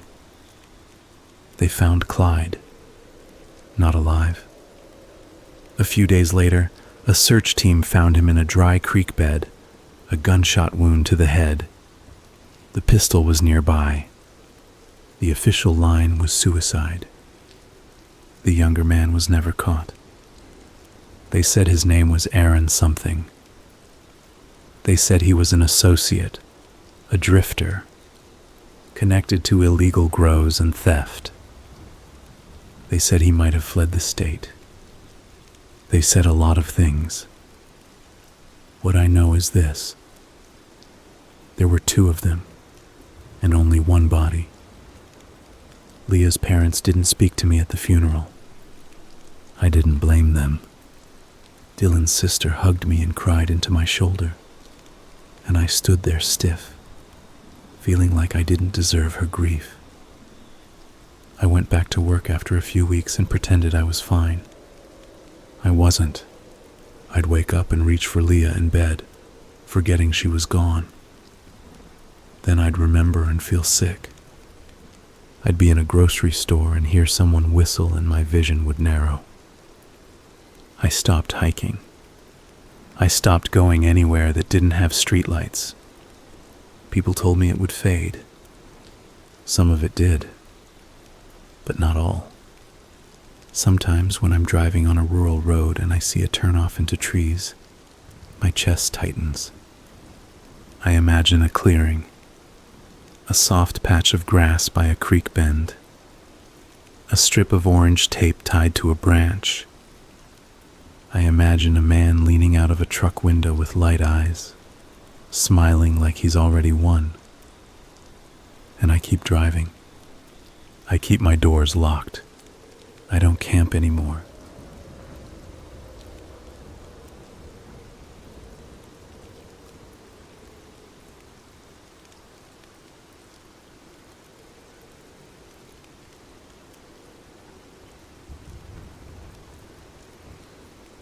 I took the night shift because I needed something steady. That's the clean version. The real one is, I'd burned through a couple jobs. My divorce had left me living in a small place that didn't feel like mine, and I was behind on bills. Security paid on time. The site was a distribution warehouse outside town. Big building, big lot, a fence, loading bays along one side. Nothing about it looked scary. It was just concrete, cardboard, and fluorescent lights. Most nights were the same. Sit in the little security room by the gate, watch cameras, log anything weird, walk the interior every so often. The company wanted the place quiet and insured. That was it. I wasn't alone on shift. Malik worked patrol with me. Younger guy, quick on his feet. Always had gum in his cheek. We got along. A boring job is easier when you can talk to someone who isn't miserable. For the first few weeks, nothing happened that mattered. A door that didn't latch. A sensor tripped by a raccoon. A forklift left out of place. Then I saw someone on the dock cameras. It was one of the South Bay feeds. The picture was grainy. The kind where a shadow can look like a person if you stare too hard. But this wasn't a blur. It had shoulders, a head, someone standing between a stack of boxes and a dock door. I checked the radio. "Malik, you near the docks?" "No," he said. "Why?" "There's a guy inside by dock 12. Malik went quiet for a beat. "We don't have any drivers scheduled." "I know." He told me not to go by myself. I said I wasn't going to play hero, just take a look down the main aisle. He said he'd meet me. When I got there, the spot on the camera was empty. I shined my light into every gap I could see. Nothing. The dock door was down. The boxes were wrapped tight. Malik arrived and pulled up the camera feed on his phone. It froze on him, then went to a loading wheel like the signal had died. We stood there listening. Warehouses aren't silent. There's always a low hum. But under it we both caught the same sound. A soft scrape like cardboard dragging on concrete. It came again, closer. I aimed my light down a cross aisle between racks. A pallet had been pulled partway out, crooked. Behind it, a face showed in the gap. Not a shadow. Not a trick of light. A man, pale, hair matted, eyes too open. He stared straight into the beam like the light didn't bother him. "Warehouse security," I said. "Step out where I can see you." He didn't move. Malik had his baton out. We weren't supposed to carry them, but he did anyway. I didn't argue. The pallet shifted again, just a little, and it made no sense. The man's face was too close to it for him to be pushing it from behind, like something else was pressing, and he was just there. I lied and told him police were coming. The man's expression changed. Not fear, more like he'd decided something. Then he backed away into the dark between pallets. Malik took a step after him and I stopped him. "We're not chasing into the racks," I said. Malik looked like he wanted to argue, but he heard it too. The scrape moving again, slow and steady, like whatever it was didn't need to hurry. We called it in. Dispatch asked the usual questions. I gave what I had and stayed near the open dock area where we had room to move. After a while, the scraping stopped. Then a hand appeared low in the cross aisle, pulling a long flat box out onto the floor. It slid toward us an inch at a time. "Stop," I said. "Let go of the box and come out." The hand released. The man came out behind it, crouched like his legs hurt. Layers of dirty clothes. His wrists had marks like he'd been wearing something tight. "You got a weapon?" Malik asked. The man shook his head. He tried to speak and had to swallow first, like his throat was raw. "You can't send me back," he said. "We're not sending you anywhere," I told him. "Sit down. Stay calm. Police are coming."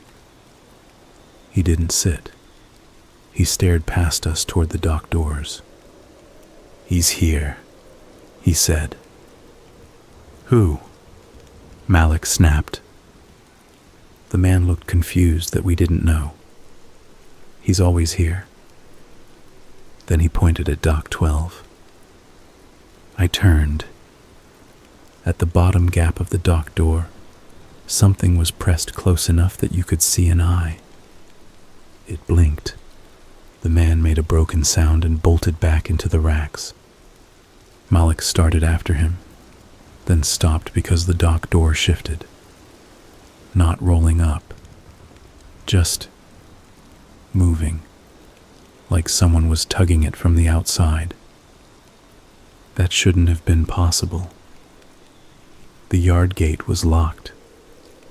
No one was supposed to be out there, and the dock doors weren't meant to be opened from outside like that. The eye disappeared. Long fingers slid under the door. They weren't huge. They were just wrong. Too long, too thin, skin stretched tight.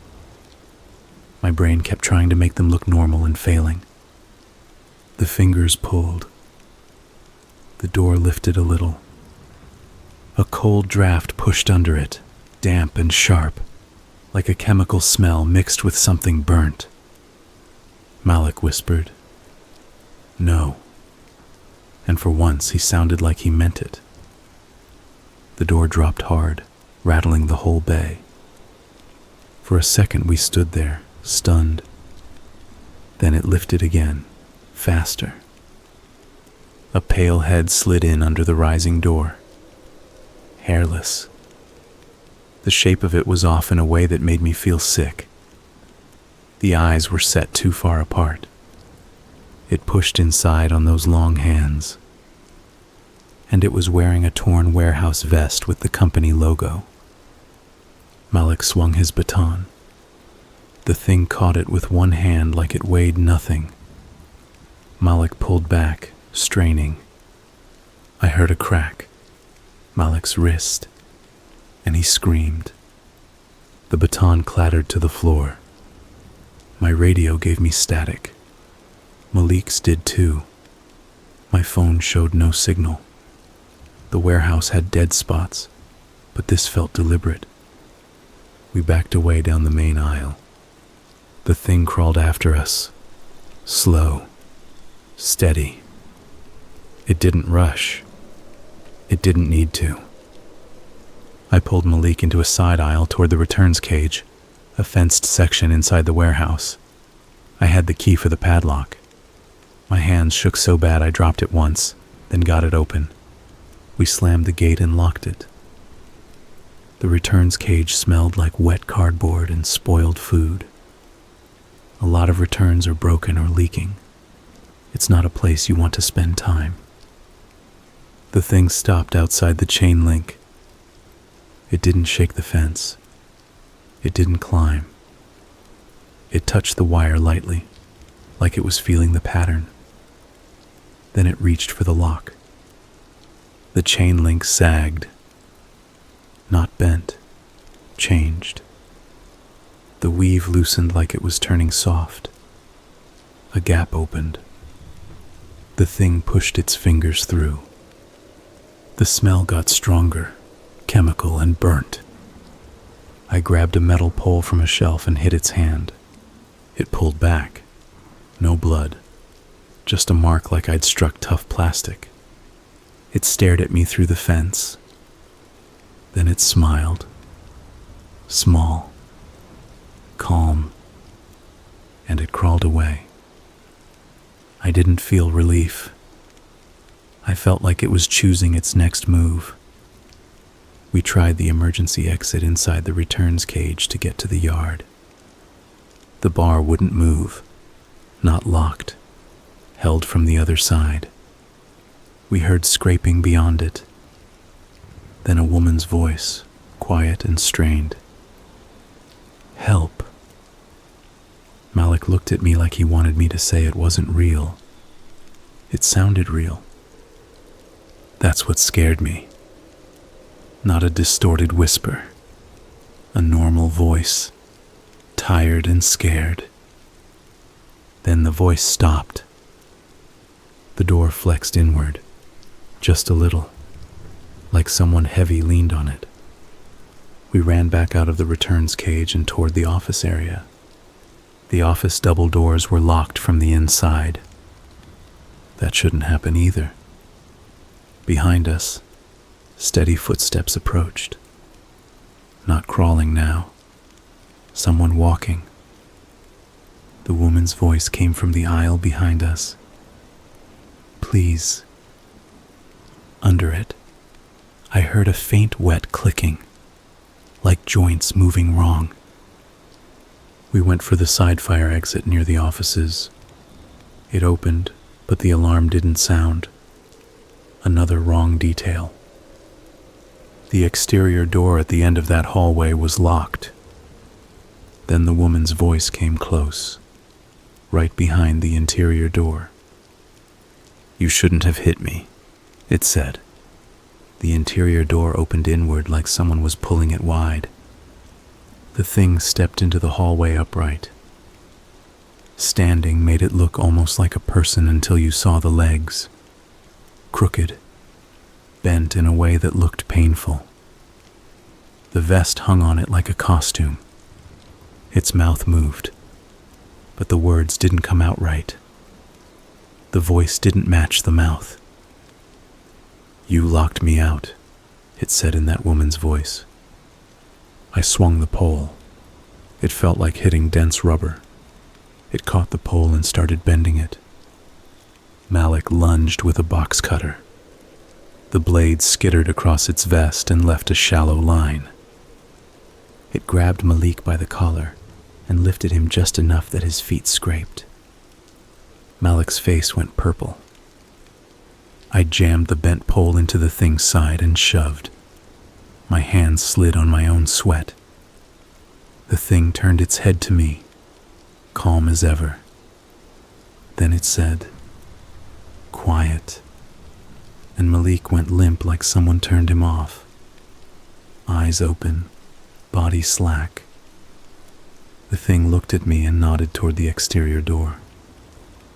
"Open the door." My keys were in my pocket.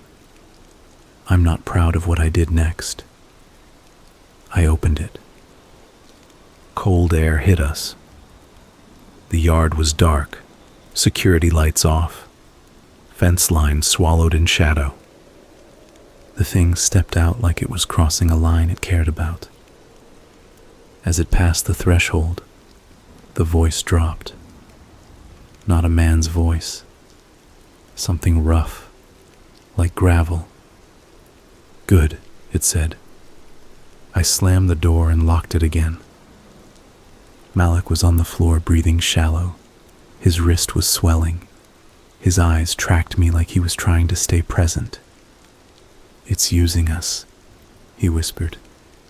"It needs doors." We got back to the office doors and I smashed the window with a fire extinguisher. I cut my hand reaching in, forced the latch, and dragged Malik into the office section. The security room monitors were on.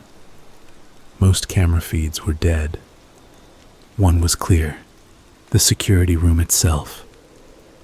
On that feed there was a door in the back wall. The security room didn't have a back door, but the camera showed one, slightly open. Then the woman's voice came from the office hallway outside. "You opened it." On the monitor, the back door swung wider. A hand slid out of the darkness. Malik started crying, quiet, shaking his head. I hit the panic button under the desk. Nothing. Dead. The office doors rattled like something pressed against them. Then they burst open. The hallway beyond was empty, and the woman's voice spoke from inside the security room behind us. "Now." I turned.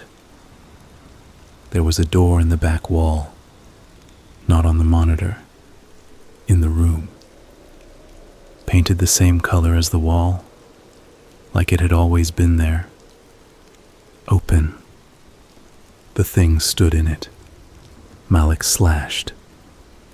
I sprayed the fire extinguisher straight into its face.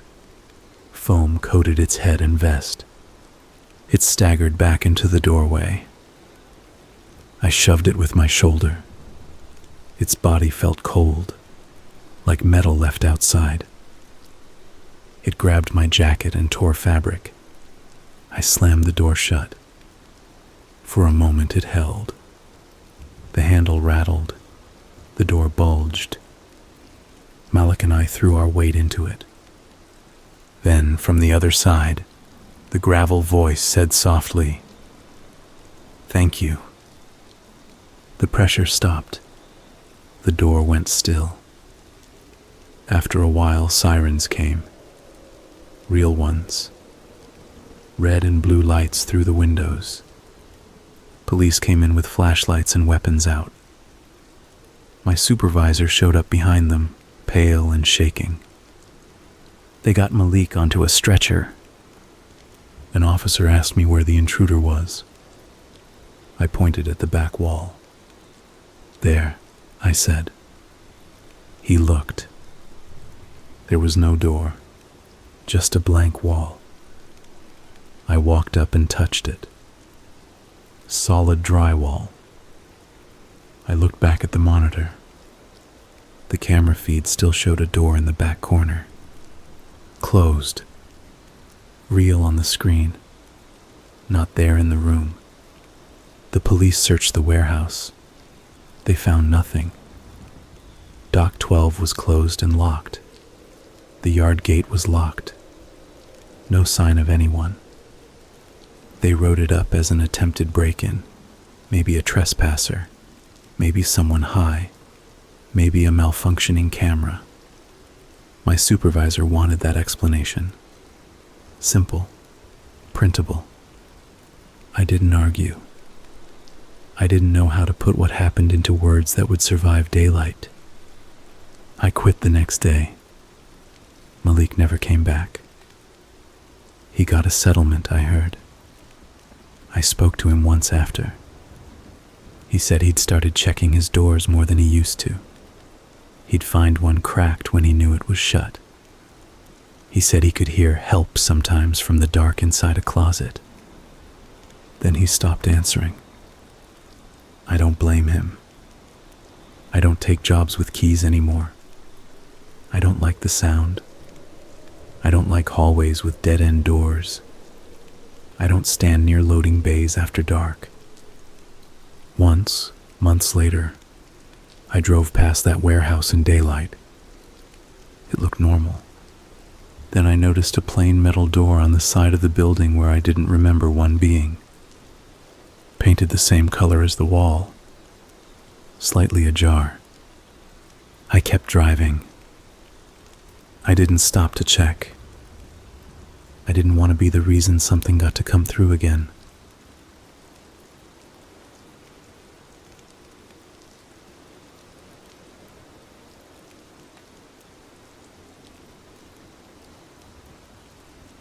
I'm writing this because people keep asking the same questions, and I'm tired of answering them out loud.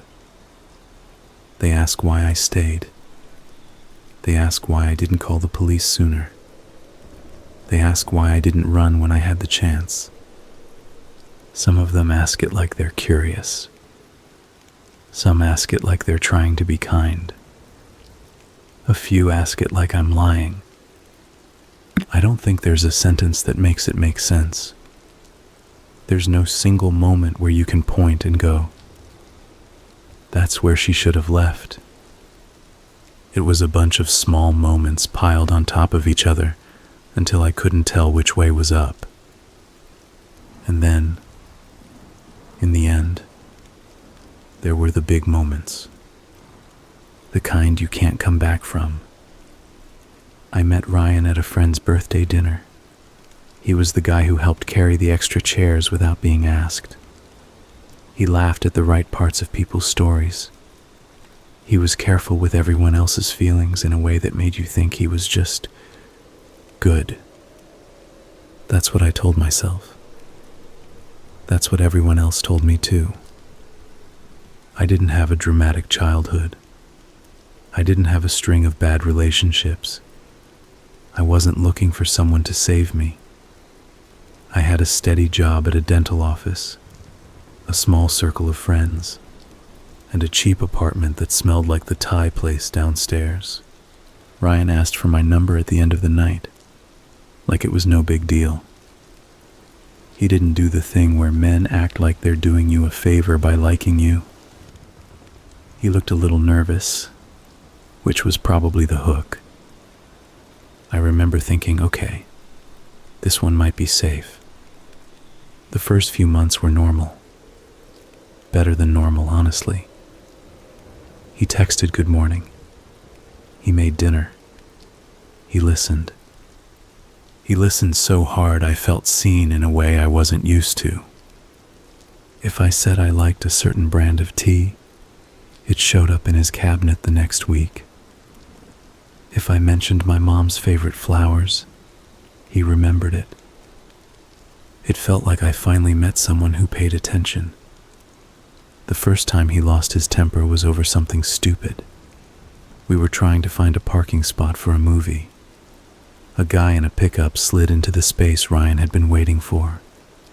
Ryan didn't yell. Not at first. His face changed. That's the thing I didn't have a name for yet. It went flat, like someone wiped the expression off with a cloth. Then he smiled at me and said, "It's fine. We'll find another one." He drove in silence for a block, jaw tight. Then he pulled over and put the car in park.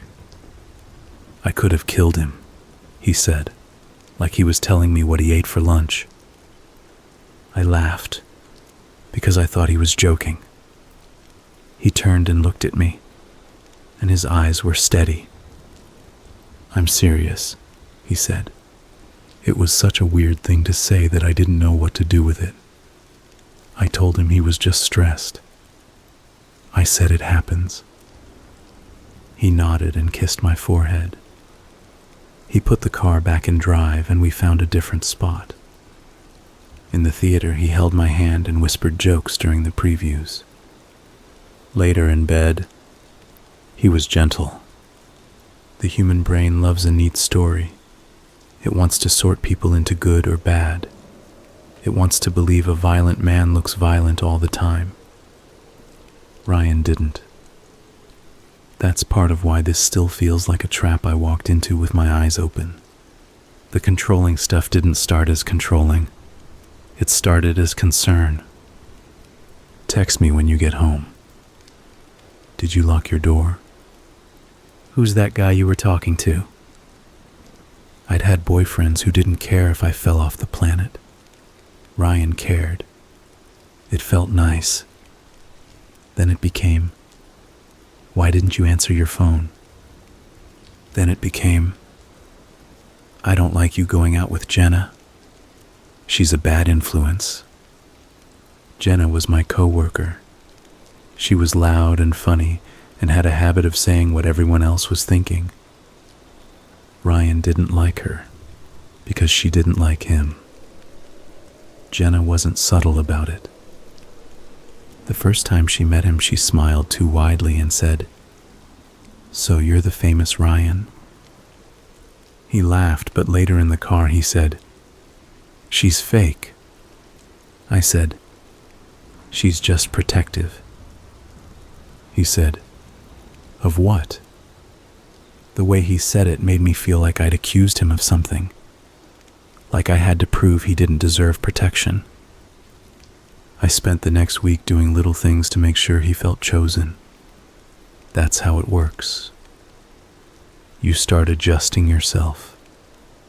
You start taking responsibility for their moods. You tell yourself it's love. The first time he grabbed me hard enough to hurt wasn't during an argument.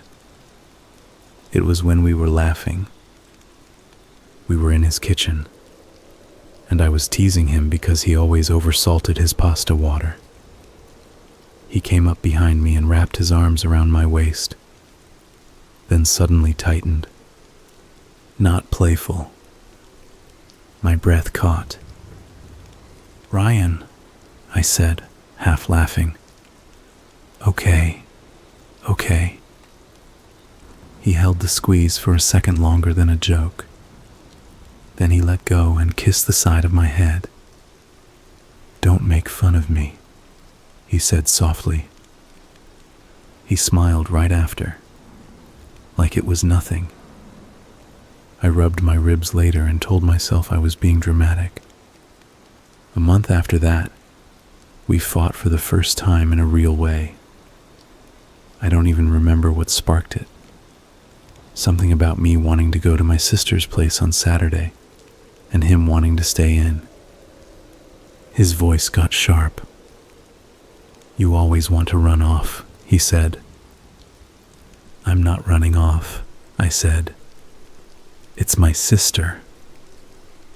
He stepped closer. "You don't prioritize us," he said. That word, us, like we were a team, like I was betraying a shared mission.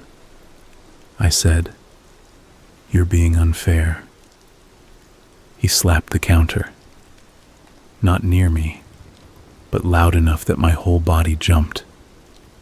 He looked immediately annoyed that I'd jumped. "Stop acting scared," he said. I stared at him. He took a breath and his face softened. "Sorry," he said. "I just get passionate." He wrapped his arms around me, and I stood there, stiff. The next day he showed up at my work with coffee and a little paper bag of pastries for the whole staff. He shook hands with the dentist, smiled at Jenna like she was his best friend. When he left, Jenna leaned close and said, "That man is trying too hard."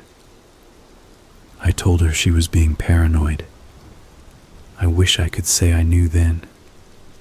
I didn't. I wanted to be wrong.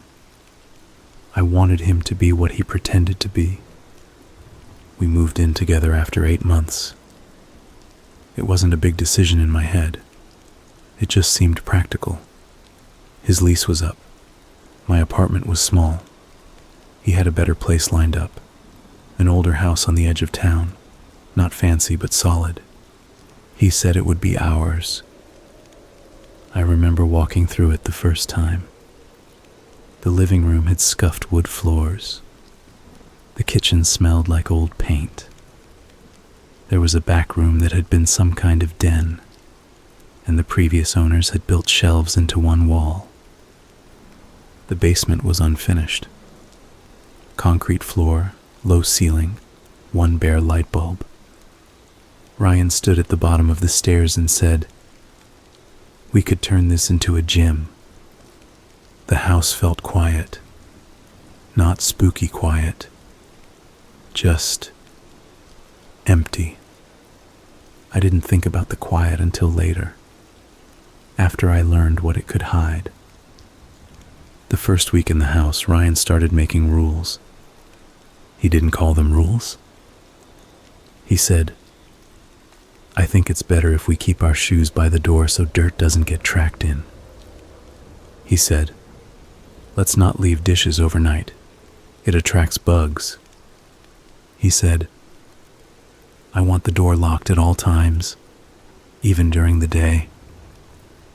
All of those things sounded reasonable. Then he said, "I don't want you talking to the neighbors." I blinked. "What?" "They're nosy," he said. "People around here talk." "I can say hello," I said. He didn't raise his voice. He smiled. "You can do what you want," he said. "I'm just telling you how it is." It was always like that. He'd present it like he was giving me information, like I'd be stupid to ignore it. The neighbor on our left was an older woman named Mrs. Klein. She had gray hair pulled into a knot and always wore a cardigan, even when it was warm. The first time I saw her, she was watering a row of flowers by the fence. I waved. She waved back, then walked over, slow but steady. "You must be the new one," she said. "I'm Maya," I said. "I'm Ruth," she said. "If you ever need anything, you knock." She nodded toward our house. "That place has thin walls, just so you know." I laughed like it was a joke. "Good to know." She looked at me for a second longer than polite. Then she smiled, but her eyes stayed serious. That night, Ryan asked, "Who were you talking to?" "Mrs. Klein," I said. He shrugged like he didn't care. But the next day he installed a new deadbolt. A few days after that, he replaced the lock on the basement door. I noticed because I tried to go down there to grab a box, and the key didn't fit. "Hey," I said, holding up the key ring. "The basement lock is different." Ryan didn't look up from his phone. "Yeah, the old one was cheap." "Where's the key?" He finally looked at me. I have it. I'll need it too, I said. He stared at me like he was deciding something. You don't go down there, he said. I frowned. Why? Because it's a mess, and I don't want you getting hurt. I'm not a child, I said. His face did that flat thing again. Don't start, he said.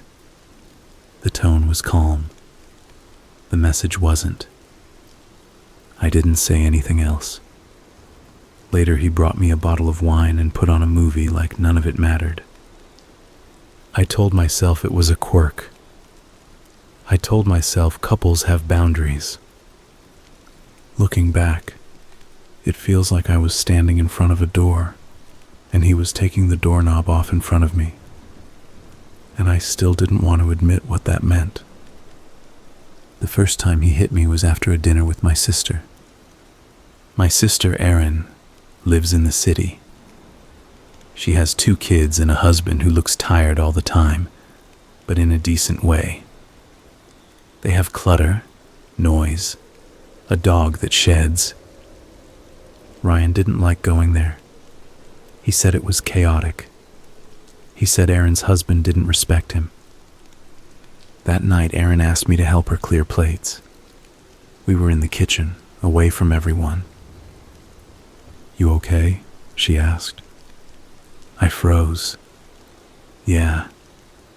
She kept her voice low. You seem tense lately. I'm fine, I said. Erin looked at my wrist. I'd grabbed it earlier when Ryan squeezed too hard in the car. She didn't touch me. She just looked. If you ever need to get away, you come to me, she said. I don't need to get away, I said too fast. She didn't argue. She just nodded and said, okay. On the drive home, Ryan asked what we talked about.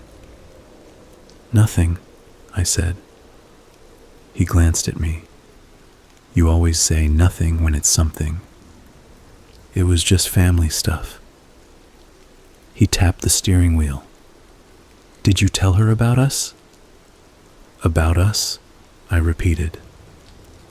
About our fights, he said like the word was dirty. We don't have fights, I said, because I'd learned that saying we did was like throwing a match. Ryan exhaled through his nose. Don't lie. I stared out the window. He drove the rest of the way in silence. When we got inside, I went to the bathroom. I didn't want him to see me shaking, which is stupid because he was the reason. When I came out, he was in the hallway. Come here, he said. I stopped. What? He took a step toward me. Come here. I didn't move. His hand shot out and grabbed my wrist. He yanked me forward. Stop it, I said. He pushed me against the wall. Not hard enough to crack anything, but hard enough to make my head bump. I saw his face close to mine, calm. You don't talk about me, he said. I didn't. I whispered. He slapped me. Not like in movies, big dramatic swing. Quick, sharp, like swatting something. It didn't even hurt right away. It was the sound that got me first. My ears rang. I stared at him. His eyes stayed locked on mine. You hear me? He said. I nodded because my body did what it had to do. He let go, stepped back, and then the mask was back. Oh my God, he said, like he couldn't believe it. Maya, I'm sorry. I don't know what came over me. He reached for me. I flinched. He looked offended, like my fear was an insult. "Don't," he said. "Don't act like I'm some monster." I put my hand on my cheek. The skin felt hot. He started crying. Actual tears. "I hate myself," he said. "I hate that I did that." He sank onto the floor, shoulders shaking. I stood there like a statue. He looked up at me. "Please," he said. "Please don't leave. I'll get help. I'll do whatever. I need you." That was the first time I thought about leaving in a real way, and it was the first time I didn't. I told myself it was a one-time thing. I told myself he was stressed. I told myself he loved me. I told myself a lot. After that, the rules got tighter. He wanted to know where I was at all times. He said it was for safety. He said the world was crazy. He took my phone one evening while I was cooking and scrolled through it. "What are you doing?" I asked. "Checking," he said. "Checking what?" He didn't answer. He just kept scrolling. When he handed it back, my stomach was in knots. I started deleting texts that weren't even bad, just normal conversations. I didn't want him to twist them. That's what people don't understand. You don't just get hit. You get trained. He didn't have to hit me often. He just had to make it feel possible. He started doing this thing where he'd get close and talk quietly when he was angry, like he didn't want anyone to hear. He was right. The house had thin walls. If he shouted, Mrs. Klein might hear.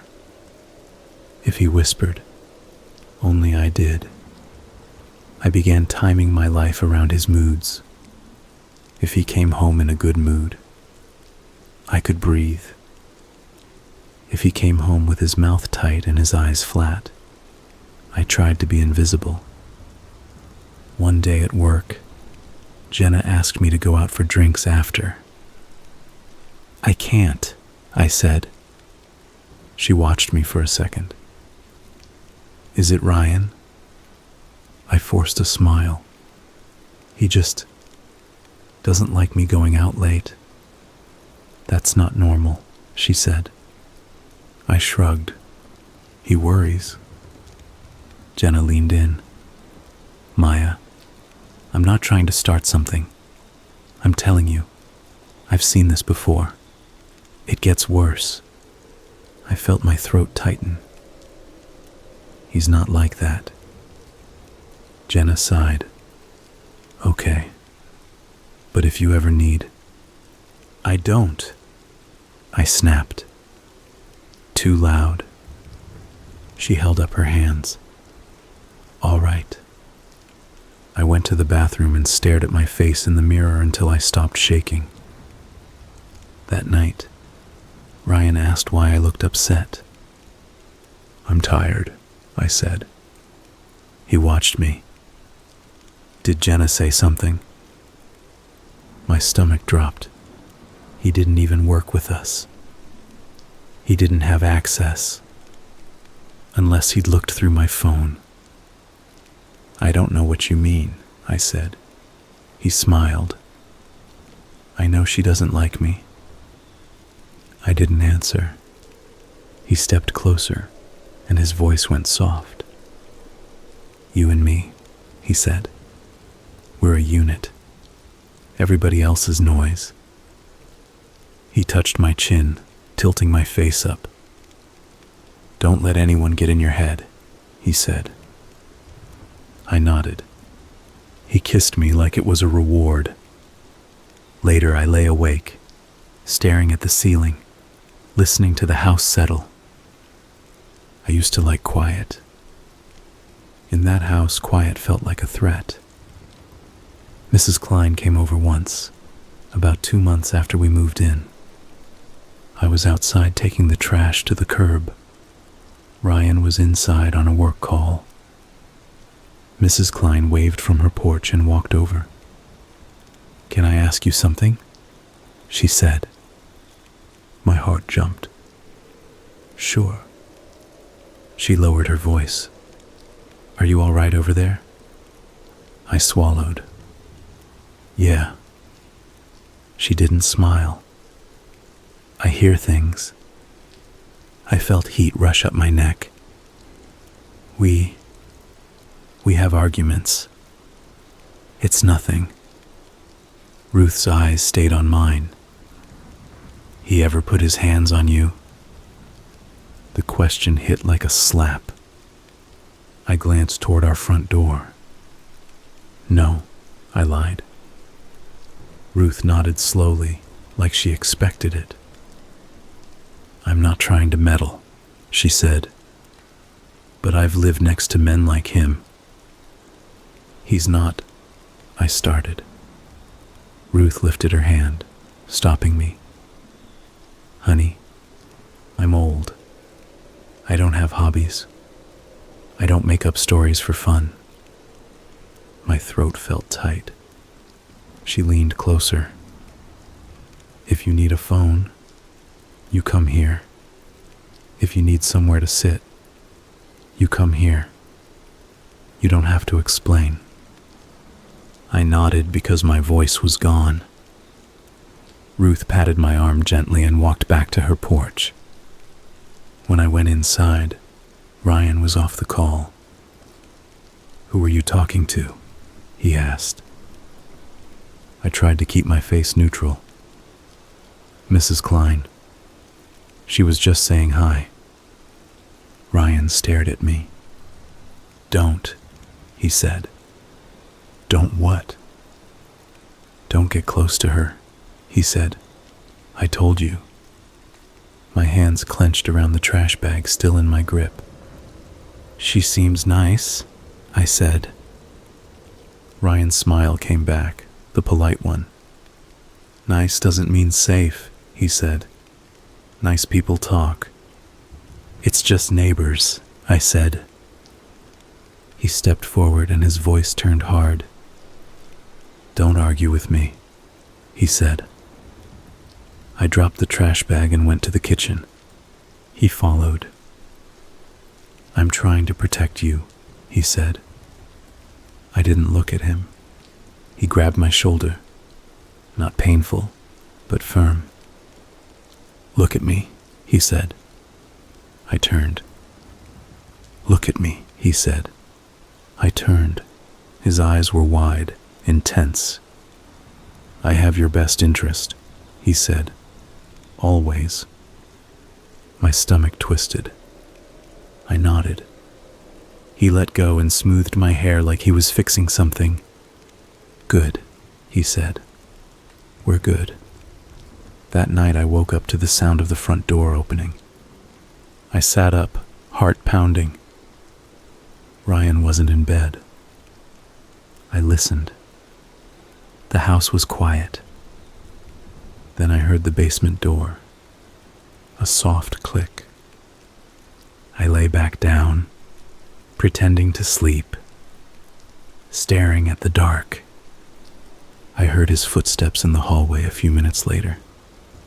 He got into bed and pulled me close. I didn't move. His hand rested on my stomach, heavy. I didn't sleep again after that. The first death was Ruth. I can write that sentence now without shaking, but it still feels like a lie. The day it happened was bright and cold. I remember because I was in the kitchen making coffee, looking out the window at the frost on the grass. Ryan had left early for work. He'd kissed my forehead, smiled, told me to have a good day. After he left, I saw Ruth in her yard, bending over her flower bed like she always did. I watched her for a minute, then went upstairs to get ready for work. When I came back down, I saw her again, but she wasn't moving. At first I thought she was kneeling, maybe tying something. Then I realized her body was at a wrong angle. I dropped my coffee mug. It shattered on the kitchen floor. I ran outside barefoot. Ruth was on the ground near her porch steps. Her cardigan was half off one shoulder. One of her shoes was missing. Her face was turned toward the house, like she'd been looking across the yard. Her eyes were open. I stood there, frozen. And then I started yelling. Not words, just noise. A man from across the street came running. He told me to go inside. He pulled his phone out. I remember standing in my doorway, shaking, my feet bleeding a little from the broken glass I'd stepped on. The police came. An ambulance came. They tried to do CPR even though I could tell it was pointless. They asked me questions. When did I last see her? Did I hear anything? Did I notice anyone around? I told them what I knew. I said I saw her earlier. I said I didn't hear anything. I didn't mention the basement door in the night. I didn't mention Ryan telling me not to talk to her. I don't know why I didn't.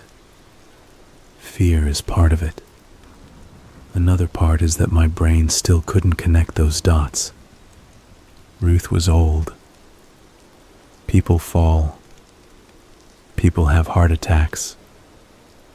That's what I told myself while the paramedics covered her. Then one of the officers said, "We need to treat this like it might not be an accident." I looked at him. Why? He didn't answer me directly. He just asked again if I heard anything. Later I saw the porch step where her head had hit. There was a mark on the wood, a dark smear. I felt like I was going to throw up. Ryan came home early when he heard. He walked into the house like he was stepping into a scene. He put a hand on my back, guiding me away from the front window. "Are you okay?" he asked. I nodded, but tears were coming. He held me tightly. "They're saying she fell," he murmured. I pulled back. "They think it might not be." Ryan's face stayed calm. He sighed. "People always want drama," he said. I stared at him. He brushed a tear off my cheek. "She was old," he said. "These things happen." I thought about how Ruth had asked me if he ever put his hands on me. I thought about her eyes, open and still. My stomach clenched. That night, Ryan made dinner and poured me wine. He said I should take a bath and relax. He said, "You don't need to get involved." I didn't know what involved meant. I asked, "Why would you say that?" He smiled. "Because you're you. You care too much." His hand rested on my shoulder, heavy again. "I'm here," he said. "I'll take care of you." The next day, the police came back. They asked if Ruth had any visitors, if she had arguments with anyone, if I knew of any problems. Ryan stood behind me the whole time. He answered some of the questions like he lived there alone. I watched the officer's eyes flick to me, like he noticed. I didn't speak. After Ruth died, the neighborhood got loud. Not physically loud, but busy. People stood in driveways and talked. Cars slowed down when they passed Ruth's house. Someone left flowers on her porch. Ryan hated it. He kept the blinds shut during the day. He told me to stop looking out the windows. Why? I asked. Because it's creepy, he said. They're all acting like vultures. I wanted to argue, but I didn't. At work, Jenna asked what happened. I told her the basics. She listened, face tight. What did Ryan say? She asked. I shrugged. He said it was probably a fall. Jenna leaned closer. Maya. I looked at her. If you need to stay with me, you can, she said. I laughed, a small sound that didn't match anything I felt. Why would I need to? Jenna didn't laugh back. Because you look like a ghost. I went to the bathroom after and locked the stall door and tried to breathe. That evening, Ryan asked why I was quiet. Just tired, I said. He watched me. You're thinking too much. I didn't answer.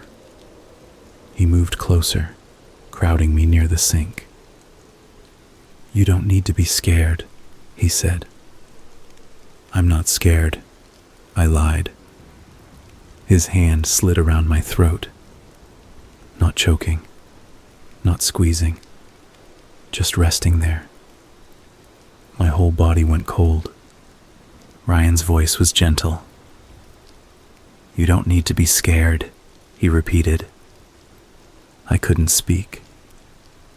He leaned in and kissed my cheek. Then he let go. I stood there trying not to show how much it affected me. He turned away and started talking about his day like nothing happened. That was the first time I understood, in a clear way, that he could do anything he wanted, and then act normal right after. That was the first time Ruth's death stopped feeling like a separate event. I didn't say that out loud to myself, but my body knew. I started keeping my phone on silent at home so he wouldn't hear notifications. I started wearing long sleeves even when it was warm. I started putting some cash aside in an envelope under the extra towels in the linen closet. I didn't have a plan. I just had a growing sense that one day I might need to move fast. The second death was Jenna. I have to tell you about the days leading up to it, because if I skip them, it sounds like something out of a movie. Like violence falls from the sky. It doesn't. It creeps in. It gets you used to it. Ryan had been more careful after Ruth died. No yelling, no obvious bruises. He was almost sweet, in a way that made me feel stupid for being afraid. But he tightened everything else. He started driving me to work and picking me up. He said my car was unreliable. When I said I could handle it, he smiled and said, "Why would you want to, when I can?" If I argued, his eyes went flat. So I stopped. I felt like I was disappearing. One afternoon, Jenna cornered me in the supply closet. "You need to listen to me," she said. I tried to laugh it off. "Jenna, stop." "No," she said. "I'm serious. I talked to Aaron." My stomach dropped. "You talked to my sister?" "She came by last week," Jenna said. "She asked me if you were okay. She's worried." I felt heat rise in my face. Why didn't she ask me? "Because you lie," Jenna said, not unkindly. I opened my mouth and closed it. Jenna grabbed my hands. "Maya, I saw the mark on your cheek last month. Don't tell me you walked into a door." My throat tightened. "I'm fine," I whispered. Jenna shook her head. "You're not." Tears burned my eyes. Jenna's voice softened. Come stay with me tonight. Just one night. You can breathe. You can think. I pictured Ryan waiting outside in the parking lot. I can't, I said. Jenna's jaw clenched. Then let me come to your house. Let me talk to him. No, I said too fast. Jenna stared at me. What is he doing to you? She asked. I couldn't answer. Jenna let go of my hands. Okay, she said. Then we do it a different way. Give me your address. I'm coming by when he's not there. We'll pack a bag. We'll go. My heart was pounding. I shook my head. He'll know. How? I didn't know how to explain that he always knew. That even when he didn't, he acted like he did until you cracked. Jenna exhaled. Listen, she said. I'm not asking you to fight him. I'm asking you to survive him. I swallowed. I nodded. We made a plan for Saturday. Ryan said he'd be working a double shift at his job site. Jenna would come over mid-morning. That evening, Ryan told me he was thinking about buying new security cameras. I froze. He watched me. What? Nothing, I said. Ryan smiled. You're acting weird. I'm just tired, I said. He stepped closer. You're not planning anything, are you? My mouth went dry. I forced a laugh. Planning what? He stared at me for a long moment, then kissed my forehead. Good, he said. On Saturday, Ryan left early. He kissed me goodbye and told me he loved me. The second his car pulled away, my hands started shaking. I paced the living room. I checked the windows. I checked the locks. My phone buzzed. Jenna. On my way. I stared at the message like it was both salvation and a bomb. When Jenna pulled into the driveway, I ran outside. She got out, eyes sharp. Okay, she said. Let's do this fast. We went inside. I had a duffel bag ready. I'd packed some clothes, my passport, a few things that mattered. Not much, because I couldn't bear the thought of him noticing anything missing. Jenna opened drawers, grabbing essentials like she'd done this before. You're shaking, she said. I know, I whispered. Jenna stopped and looked at me. Are you sure he's gone? Yes, I said. He left. We moved toward the bedroom. That's when we heard the basement door. A soft click. Jenna froze. My blood turned to ice.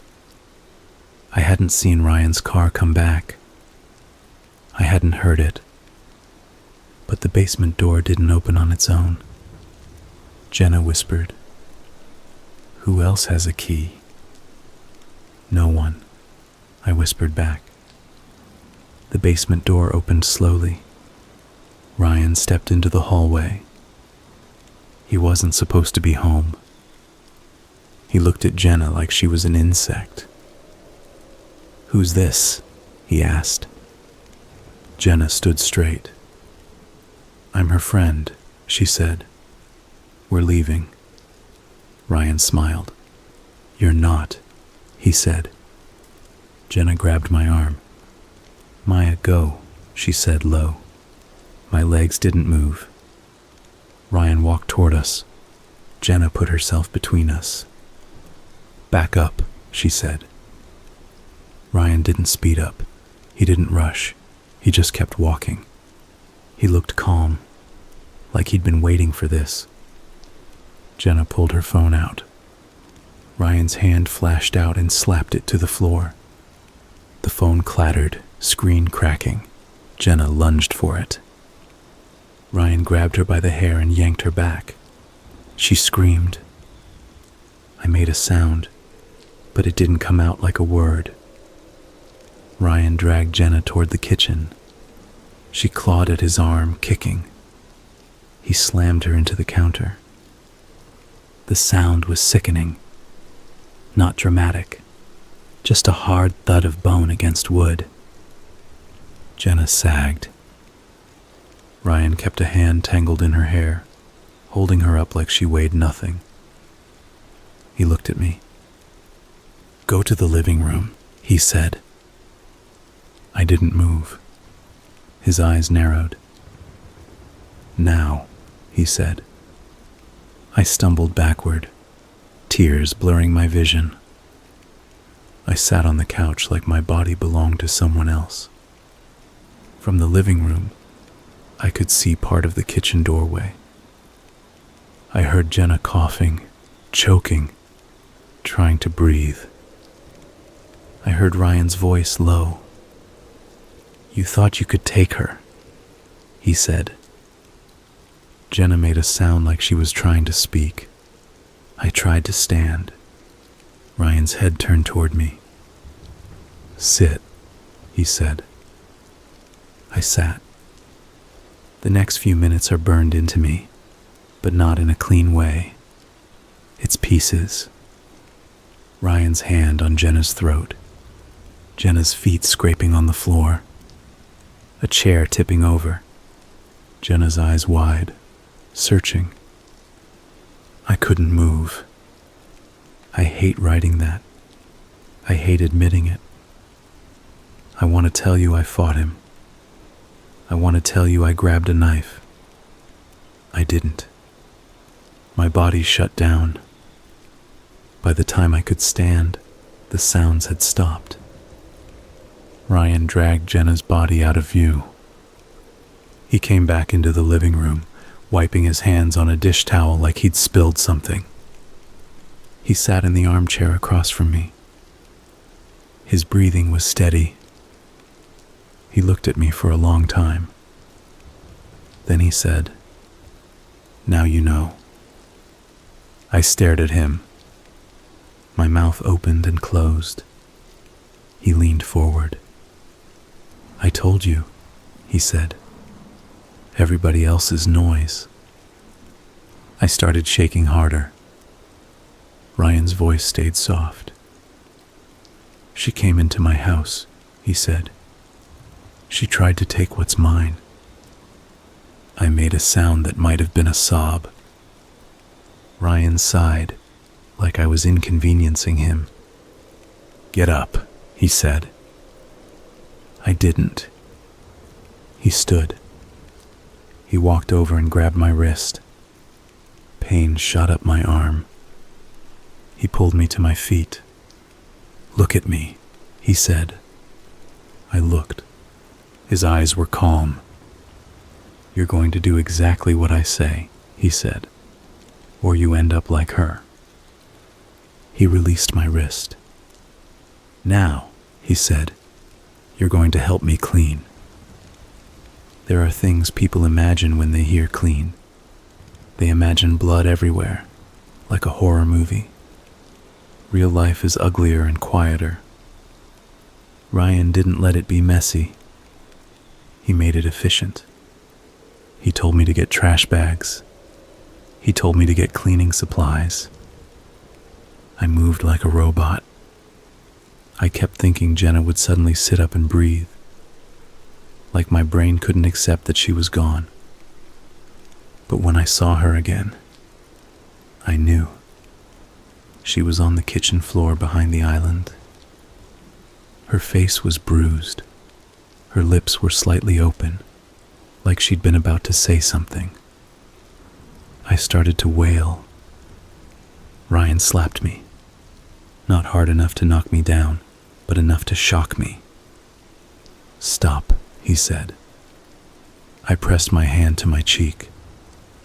Ryan crouched next to Jenna. He checked something at her neck with 2 fingers, like a nurse. Then he nodded to himself.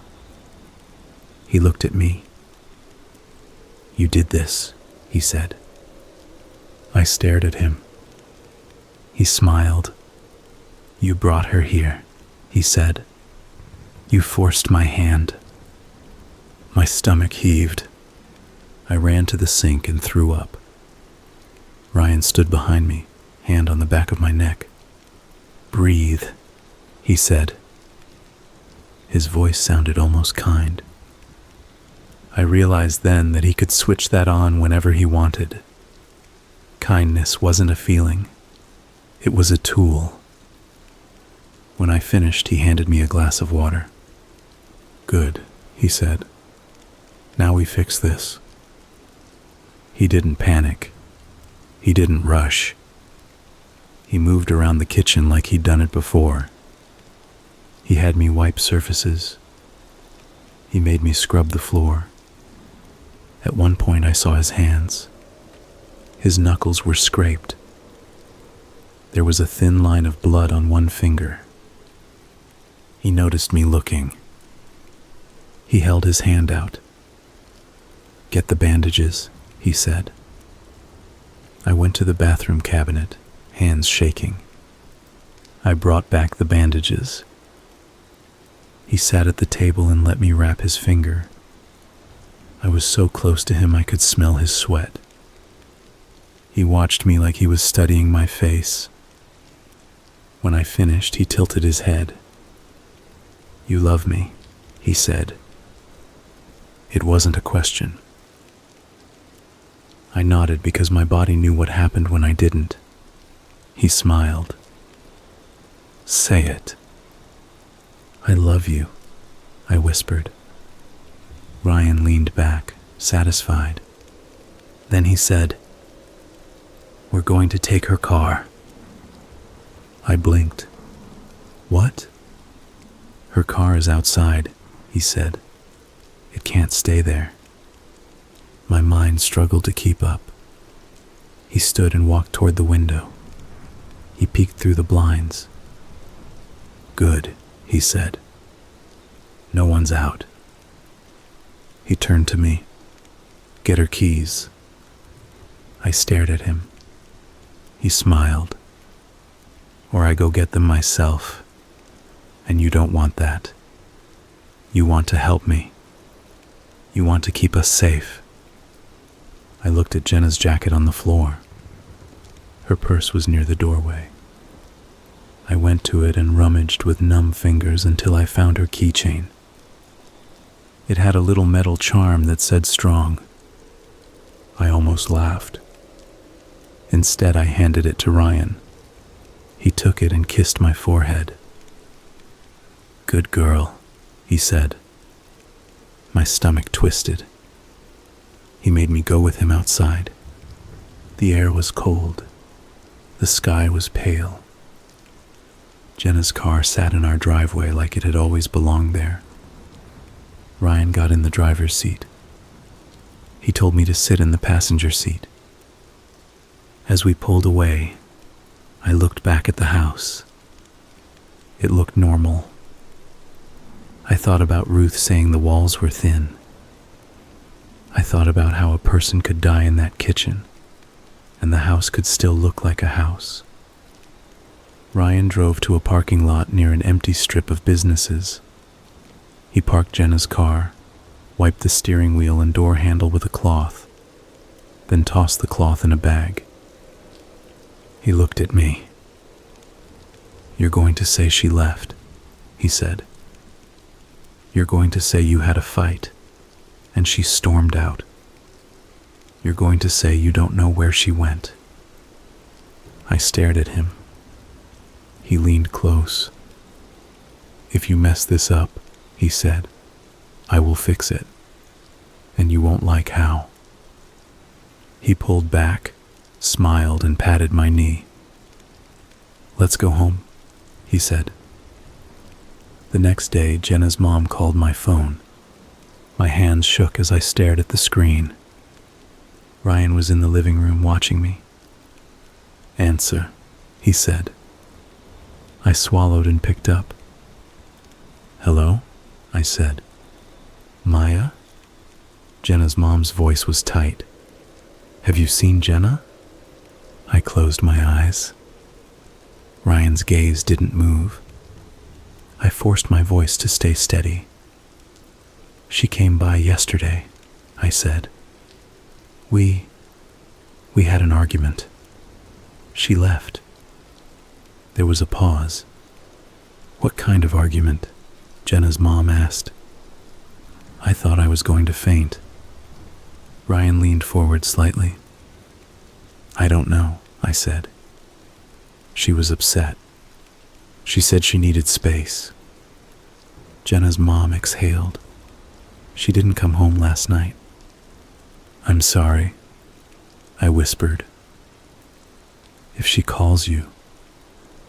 Jenna's mom's voice wavered. If you hear from her, please tell her to call me. I will, I said. When I hung up, I sat very still. Ryan smiled. Good, he said. See? Easy. I felt like I couldn't breathe. Ryan stood and walked to the kitchen, humming. He opened a cupboard and pulled out a bottle of bleach. He didn't look at me when he said, After breakfast, we're going to do the basement. My blood went cold. I started. Ryan glanced at me. You thought what? I swallowed. I thought it was done. Ryan's mouth twisted into a small smile.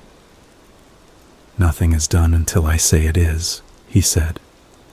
He set the bleach on the counter. Eat, he said.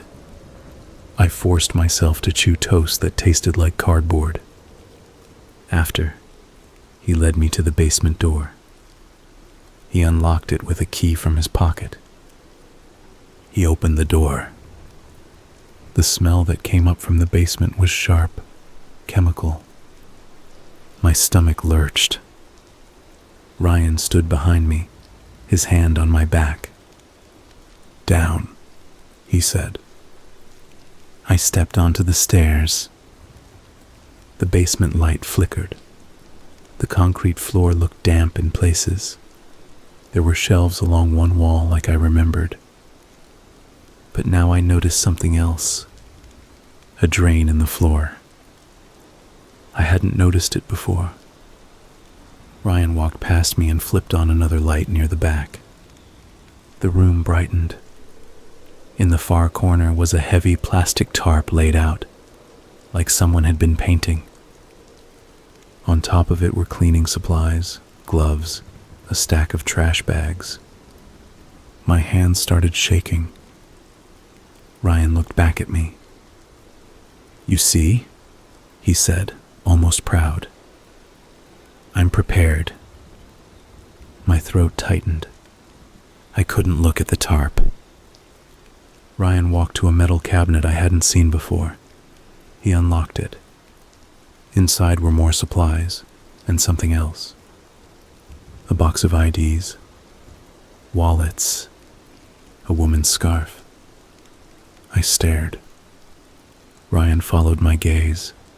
His face stayed calm. Those are nothing, he said. My voice came out thin.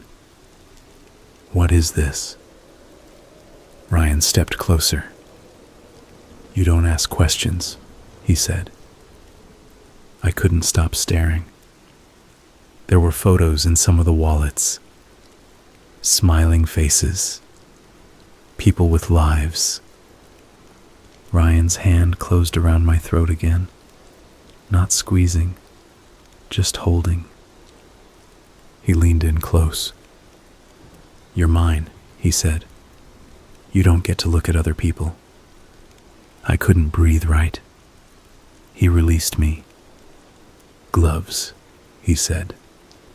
Now. I put on gloves with shaking hands. He made me scrub the basement floor. He made me wipe down shelves. As I worked, my eyes kept darting to the cabinet. I knew then. in a way I couldn't talk myself out of, that Ruth and Jenna were not the first. I also knew that if I didn't get out, I would join that box. After the basement, Ryan acted like we'd done a chore together. He ordered takeout. He put on a show. He laughed at a joke and looked at me like we were normal. I sat on the couch and stared at the TV without seeing it. My mind kept looping. Ruth, Jenna, the cabinet, the drain, the bleach. Ryan went to bed early. He pulled me close and kissed my shoulder. "Don't be weird," he murmured into my skin. I lay there stiff. He fell asleep quickly. I lay awake. My phone was on the nightstand. If I called the police, what would happen? If they came, would they believe me? If they didn't find anything, would they leave and Ryan would be alone with me again? I pictured his calm face. I pictured his hand on Jenna's throat. I pictured the cabinet. I couldn't risk a half measure. I needed proof. I needed a way to get away without him catching me. I thought about Aaron. I thought about Jenna's mom. I thought about Ruth's empty house next door. I stared at the dark ceiling and listened to Ryan breathe. At some point, I slid out of bed. I moved slowly, barefoot. I took my phone and went into the bathroom. I locked the door. My hands shook as I opened a web browser and searched for a domestic violence hotline. I didn't want to call. I couldn't speak out loud in that house. I found a chat option. I typed, "I can't talk. He's in the house. He killed someone. I think he killed other people." I stared at the screen, heart racing. A response came. They asked if I was safe right now. They asked if I could leave. They asked if there were weapons. They told me to call emergency services if I was in immediate danger. I typed back as fast as I could. "I'm not safe. I need a plan." They asked if I had a trusted person. I typed Aaron's name. They told me to pack essentials, keep them hidden, and choose a time when he wasn't around. I stared at the words. I typed, "He monitors me. He already stopped me once." They told me to consider a code word with my sister. They told me to try to document injuries and threats. They told me shelters could help with safety planning. While I was reading, the bathroom doorknob rattled. My heart slammed against my ribs. "Maya?" Ryan's voice was sleepy. "What are you doing?" I fumbled and closed the browser. "I'm sick," I said, voice shaking. The doorknob rattled again. "Open the door." "I'm on the toilet," I lied. Silence. Then Ryan said, "Unlock it." My mouth went dry. I unlocked the door. Ryan pushed it open. He stood there, shirtless, eyes half-lidded. He looked at my phone. "What were you doing?" he asked. "Nothing," I said. He stepped closer. "Give it to me." I hesitated. His eyes sharpened. I handed it over. He scrolled. I watched his face, trying to read it. He didn't see the chat. I'd closed it. But he saw my search history. His expression didn't change much. He looked up. "Domestic violence," he said. My throat tightened. I forced a laugh that sounded wrong. It was on the news. I got curious. Ryan stared at me. Then he smiled. "Oh," he said softly. "You're curious." He walked past me into the bathroom. He shut the door behind him. The lock clicked. I stared. He hadn't locked the bathroom door from the inside. He'd locked it from the outside. My hands went cold. Ryan's voice came through the door, calm. "Sit on the floor," he said. I didn't move. "Sit," he repeated. I slid down against the wall, my knees drawing up. Ryan spoke like he was giving instructions at work. "You don't look up shelters," he said. "You don't look up hotlines." I squeezed my eyes shut. "You don't get ideas," he said, "because ideas make you stupid." My chest hurt. Ryan's voice softened. "I love you," he said. "I'm trying to keep you from ruining your life." I didn't answer. Then he said, still calm, "If you try to leave again, I will put you in the basement." My stomach dropped. He added, "And you know what happens down there." I curled my forehead against my knees. When he finally unlocked the door, I didn't look at him. He handed my phone back. He kissed the top of my head. "Go to bed," he said. I walked past him like a ghost. The next few weeks blurred. People were searching for Jenna. Flyers went up. Her mom posted online. The police questioned co-workers. They questioned me. Ryan sat beside me at the kitchen table when the detectives came. He answered questions with an easy tone. He smiled at the detective and said, "Jenna and Maya had a little spat, that's all. Jenna's a grown woman. She left." The detective watched Ryan longer than polite. Then he looked at me. "Is that right?" he asked. My mouth went dry. Ryan's hand rested on my thigh under the table. His fingers dug in. I nodded. "Yes," I whispered. The detective's eyes stayed on me. He didn't look satisfied. After they left, Ryan stood up and walked to the sink. He washed his hands slowly. "I told you," he said. "Easy."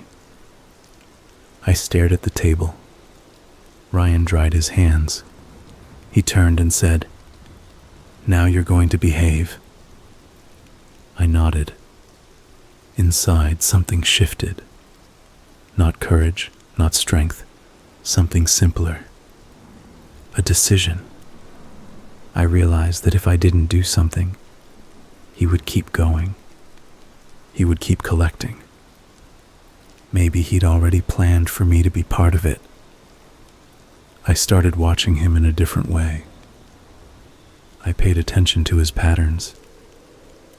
He always checked the locks twice before bed. He always kept the basement key in his pocket, even at home. He always carried his phone, and he guarded it like it was an organ. But he had habits.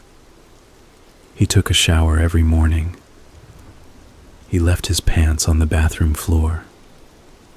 One morning, while he was in the shower, I crept into the bathroom. His jeans were on the floor. I reached into the pocket. The basement key was there. My heart pounded so hard I thought I'd faint. I slipped the key out. I stared at the shower curtain. Ryan was humming. I stepped back into the hallway. My feet moved without my brain. I went downstairs. I stood at the basement door. My hand shook as I put the key in. The lock turned. I opened the door. The basement smelled the same. Bleach and damp concrete. I flicked on the light and went down. The cabinet was there. The tarp was there. My hands trembled as I walked to the cabinet. I opened it. Inside, the wallets and IDs were stacked neatly. There were also other things.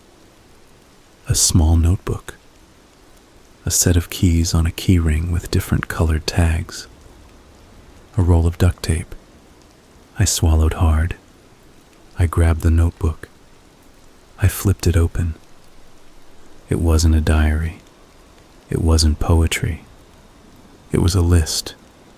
Names, places, dates, not exact times, not like a record of hours. Just dates and locations, like a travel log. Some names had a line through them. Some had notes beside them. Moved, quiet, talked. My vision blurred. I saw Jenna's name, a line through it, next to it. Noise. My stomach turned. I didn't have time to read more. Upstairs, the shower water shut off. Panic surged. I snapped photos of a few pages with my phone, hands shaking so hard the images blurred. I forced myself to take more. Then I shoved the notebook back. I closed the cabinet. I wiped the handle with my shirt sleeve, like I'd seen him do. I turned off the light and ran up the stairs. I locked the basement door. I slid the key back into his jeans pocket. Then I stood in the hallway, trying to calm my breathing before he stepped out. Ryan came out of the bathroom toweling his hair. He glanced at me. "You're up early," he said. I forced a smile. Couldn't sleep. Ryan nodded like that made sense. He leaned in and kissed me. I kept my face blank. Inside, my mind was racing. I had proof. Not enough, maybe. But something. I needed to get it to someone. I needed to get myself out. And I needed to do it without him noticing. I set up a code word with Erin. I texted her from work, in the bathroom stall, hands sweating. "If I text you, I forgot the recipe. Call the police and come get me. Don't ask questions in text." Erin responded almost immediately. "Okay. Are you safe right now?" I stared at the message. I didn't know how to answer. I typed, "Not really. But he's not here." Erin wrote back, "I'm coming this weekend. I don't care what he says." My chest tightened. I typed, "No, don't come to the house. Meet me somewhere." Erin responded, "Where?" I thought fast. There was a grocery store near my work. People, cameras, noise. Parking lot by the grocery store after my shift. I'll be in my car. Erin, I'm there. I put my phone back in my pocket and washed my hands like that could wash off fear. The rest of the day I moved like I was underwater. Ryan picked me up after work. He smiled and asked how my day was. I said, "Fine." He glanced at me. "You sure?" "Yes," I said. He drove home. At a red light, he reached over and squeezed my knee. His fingers dug in. I forced myself not to flinch. That night he wanted sex. I didn't. I didn't say no. I lay there and stared at the ceiling and tried not to leave my body. After, he fell asleep quickly. I lay awake and thought about Jenna's charm that said strong. I thought about Ruth's steady eyes. I thought about the list. I promised myself I would not become an entry. The next day, I emailed the photos I'd taken to a new email account I made at work. Then I deleted them from my phone. I memorized the password. I didn't write it down. Every move had to be quiet. That's the thing people don't understand either. Escape isn't dramatic. It's small, careful, constant. If you're loud, you die. The day I met Aaron in the grocery store parking lot, it was cloudy. My stomach had been in knots all morning. I kept imagining Ryan showing up at my work early. I kept checking the front door. I kept listening for his footsteps. He didn't. When my shift ended, I told Ryan I needed to stop by the pharmacy for a refill. He frowned. "I can come with you." "I'll be quick," I said. He stared at me. Then he smiled. "Okay," he said, "but I'm coming to pick you up." My heart dropped. "I can drive," I said. Ryan shook his head. "No, your car's been acting up." My palms went sweaty. I forced a laugh. "It's fine." Ryan's eyes went flat. He leaned in close. "Don't argue," he said quietly. I nodded. So the plan changed. I couldn't drive myself to meet Aaron. I had to get away from Ryan in a public place. I walked out of work and got in the passenger seat. Ryan drove to the grocery store. He parked. "I'll come in," he said. My throat tightened. "I just need the pharmacy," I said. "You hate errands." Ryan smiled. "I don't mind." We walked inside. The store lights were bright. People moved around with carts, focused on their own lists. I spotted Aaron near the front, pretending to look at a display of magazines. My heart surged. Erin's eyes met mine. She looked like she wanted to run to me. She didn't. She held still. I walked toward the pharmacy with Ryan beside me. My brain was screaming. How do you get out when he's right there? At the pharmacy counter, I gave my name. The clerk said it would be a few minutes. Ryan stood behind me, arms crossed. I could feel him watching. I glanced at Erin again. She was closer now, in another aisle, pretending to compare cereal boxes. My mouth went dry. Then I heard Ryan's voice, low. "Who's that?" My heart dropped. I tried to keep my face neutral. "Who?" Ryan's eyes were locked past me. "Your sister," he said. I swallowed. Erin must have moved too close. Ryan stepped forward. I grabbed his arm. "Ryan," I said too fast. "Please." He looked at me. His eyes were cold. Then, to my shock, he smiled. He turned and waved at Erin. He called, cheerful. Erin froze. She forced a smile and walked over. "Hi," she said. Ryan hugged her like they were family. I stood there, heart pounding.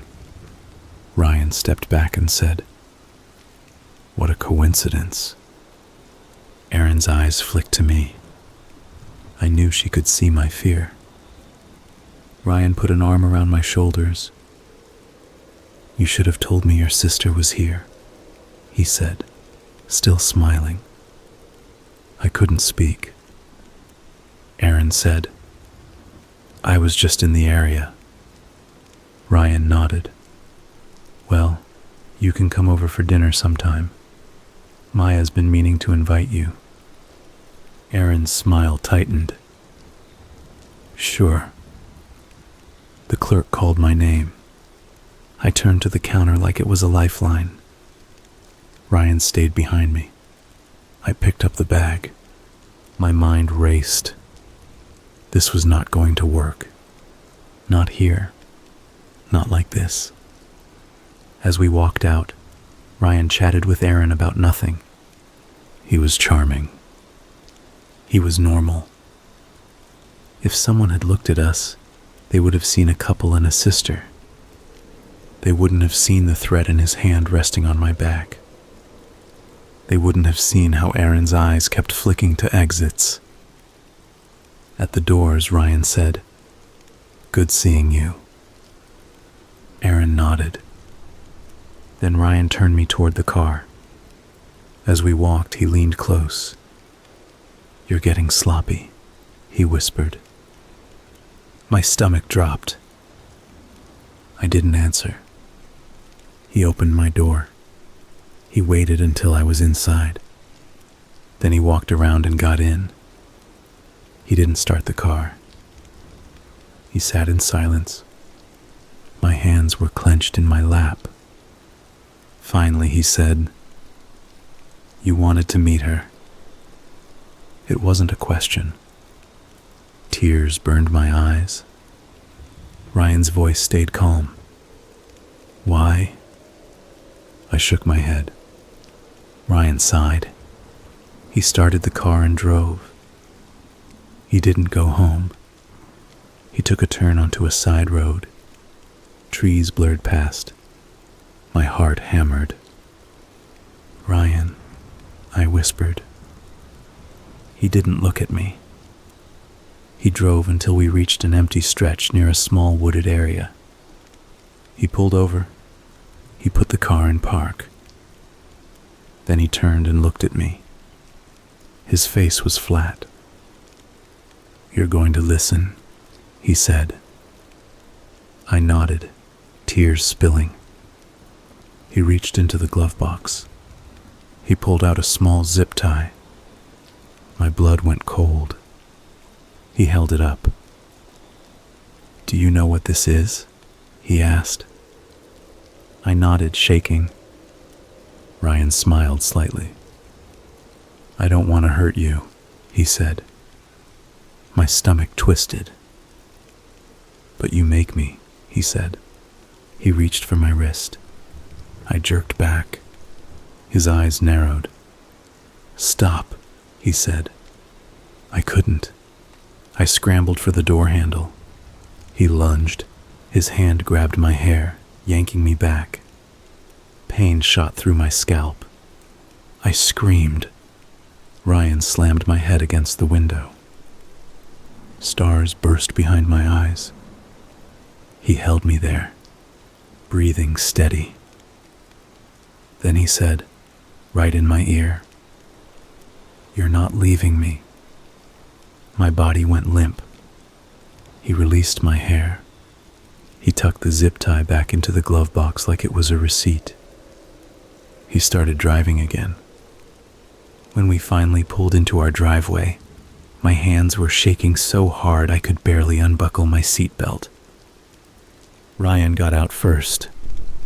He walked around and opened my door. He leaned in and smiled.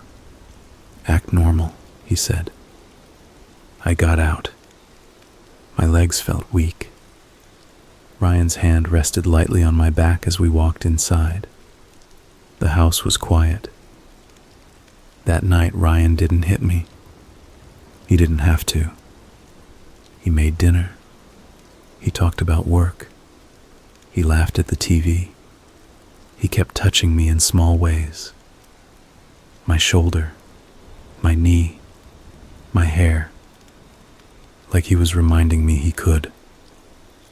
When we went to bed, he held me close. His hand rested at my throat.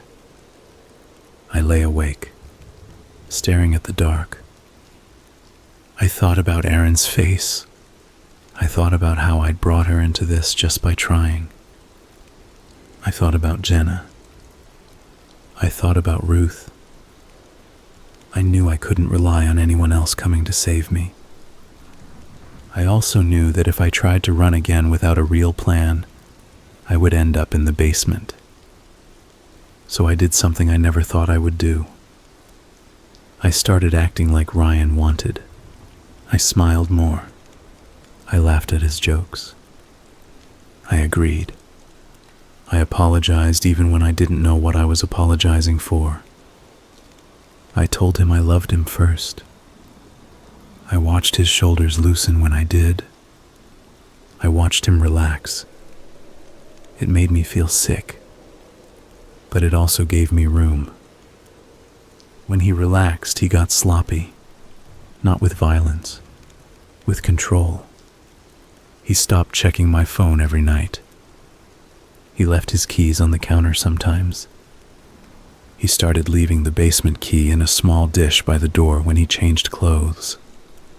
One evening, he fell asleep on the couch after 2 beers.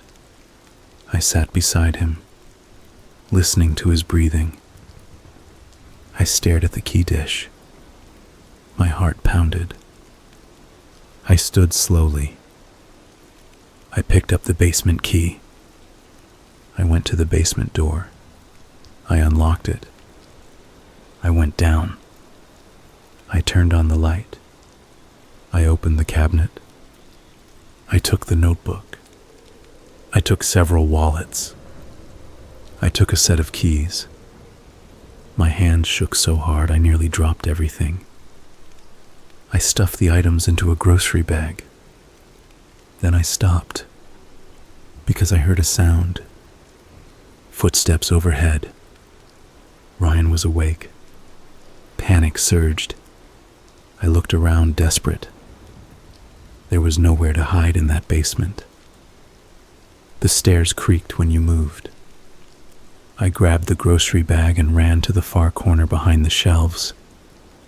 I crouched low. My breath came in silent gasps. The basement door opened. Light spilled down the stairs. Ryan's footsteps started descending. My mouth went dry. I held the grocery bag against my chest. Ryan reached the bottom. He paused. I could see his shadow. He sniffed the air, like he could smell fear. Then he said, "Maya." My whole body tensed. He took a few steps forward. The light shifted. He was looking. I held my breath. Ryan walked closer to the shelves. He stopped. I could see his shoes. He was right there. Then he laughed softly. "You're down here," he said. I didn't move. Ryan reached out and grabbed the edge of the shelf, shaking it slightly. "You think you're clever," he said. I felt tears sting. Ryan's voice stayed calm. "Come out." I didn't. He sighed. Then he said, "Fine." He walked away. I heard him step onto the tarp. I heard him open the cabinet. I heard him pause. Then I heard him close it. Silence. My heart hammered. Ryan said softly, "You didn't take anything, did you?" I squeezed my eyes shut. Ryan's voice sharpened. "Maya." I didn't answer. I heard him walk back toward the shelves. His shoes stopped inches from me. I could feel him crouch. His hand reached through the gap and grabbed my arm. Pain shot through me. He yanked. I stumbled out, the grocery bag tearing. Wallets spilled onto the concrete. Keys clattered. The notebook slid across the floor. Ryan stared at the items. His face went flat. He looked at me. There was no apology in his eyes now. There was no mask. He stood slowly. "You're going to die," he said, plain. My body went cold. Ryan picked up the notebook. He flipped it open. He looked at the pages like he was checking something. Then he shut it. He stepped close enough that I could feel his breath. "You've made this complicated," he said. I whispered, "Please." Ryan smiled slightly. "Please what?" I couldn't speak. He grabbed my hair and pulled my head back. I gasped. He said, "I told you what happens down here." Then he shoved me toward the tarp. I stumbled and fell to my knees. The plastic crinkled under me. Ryan reached for something on the shelf. A roll of duct tape. My heart slammed. I looked around wildly, and I saw the drain. I saw the cabinet. I saw the concrete walls. I saw the light bulb swinging slightly. I realized with sick clarity that this was it. Not someday, now. My hands slipped on the tarp as I tried to scramble up. Ryan grabbed my ankle and yanked. I crashed back down. He climbed onto me, his weight pinning my hips. He pressed a hand over my mouth. His voice was quiet. "Stop fighting," he said. "You're embarrassing yourself." I bit his hand. He hissed and pulled back, blood smearing on his skin. His eyes flashed. He slapped me hard. My head snapped to the side. My ears rang. Ryan leaned close. "You don't bite me," he said. Then he reached for the duct tape. Something in me snapped. It wasn't bravery. It was desperation. I shoved my hand into the torn grocery bag and grabbed the set of keys. I swung them like a fist. The metal edges smashed into Ryan's cheek. He jerked back with a grunt. I scrambled up and ran. The stairs. I hit the first step and nearly fell. Ryan's hand grabbed my leg. He yanked. I twisted and kicked. My foot connected with his face. He cursed. I pulled myself up the stairs. The basement door was open. I burst through it. I ran into the kitchen. My hands flew to the knife block on the counter. I grabbed the first knife I could. It was a medium one, not a big chef's knife. My hands shook. Ryan came up the stairs. He was bleeding from his cheek. His eyes were wild now. He saw the knife. He didn't stop, and he said, "You won't use it." I backed up. "Stay away," I said. Ryan laughed, breathless. "You don't have it in you," he said. He lunged. I screamed. I thrust the knife forward. I didn't aim. I didn't think. I just moved. Ryan collided with it. His body jerked. He froze. His mouth opened. No sound came out. For a second, he looked surprised. Then he looked angry. He grabbed my wrist. His grip was strong. He tried to pull the knife away. I held on, sobbing. He staggered. He shoved me back. I slammed into the counter. Ryan took a step, then another. His hand pressed to his stomach. There was blood on his fingers. Not a spray. Not a movie scene. Just a spreading stain. He stared at me. His face did that flat thing, but now there was something else in it. A kind of disbelief. "You," he whispered. I backed toward the phone on the wall. My hand fumbled. I grabbed it. Ryan took another step. Then his knees buckled. He hit the floor hard. His head knocked against the cabinet. He lay there, breathing fast. His eyes stayed locked on me. I dialed with shaking fingers. My voice came out as a sob when the operator answered. "I need the police," I said. "Please." Ryan's breathing slowed. His eyes didn't close. He looked at me with a kind of hatred that felt like it could outlive him. Then his gaze drifted. His chest rose once, then it didn't. The police arrived fast. I was still holding the phone when they burst in. I remember the sound of boots on wood. I remember someone shouting for me to put my hands up. I remember the look on an officer's face when he saw Ryan on the floor. I remember the cold of handcuffs. I didn't fight it. I sat on the front steps with a blanket around my shoulders. The night air felt sharp. The neighborhood lights glowed. Across the yard, Ruth's house sat dark. I thought about how she'd asked if he ever put his hands on me. I thought about how she'd said she'd lived next to men like him. I started to cry in a way that felt like something tearing.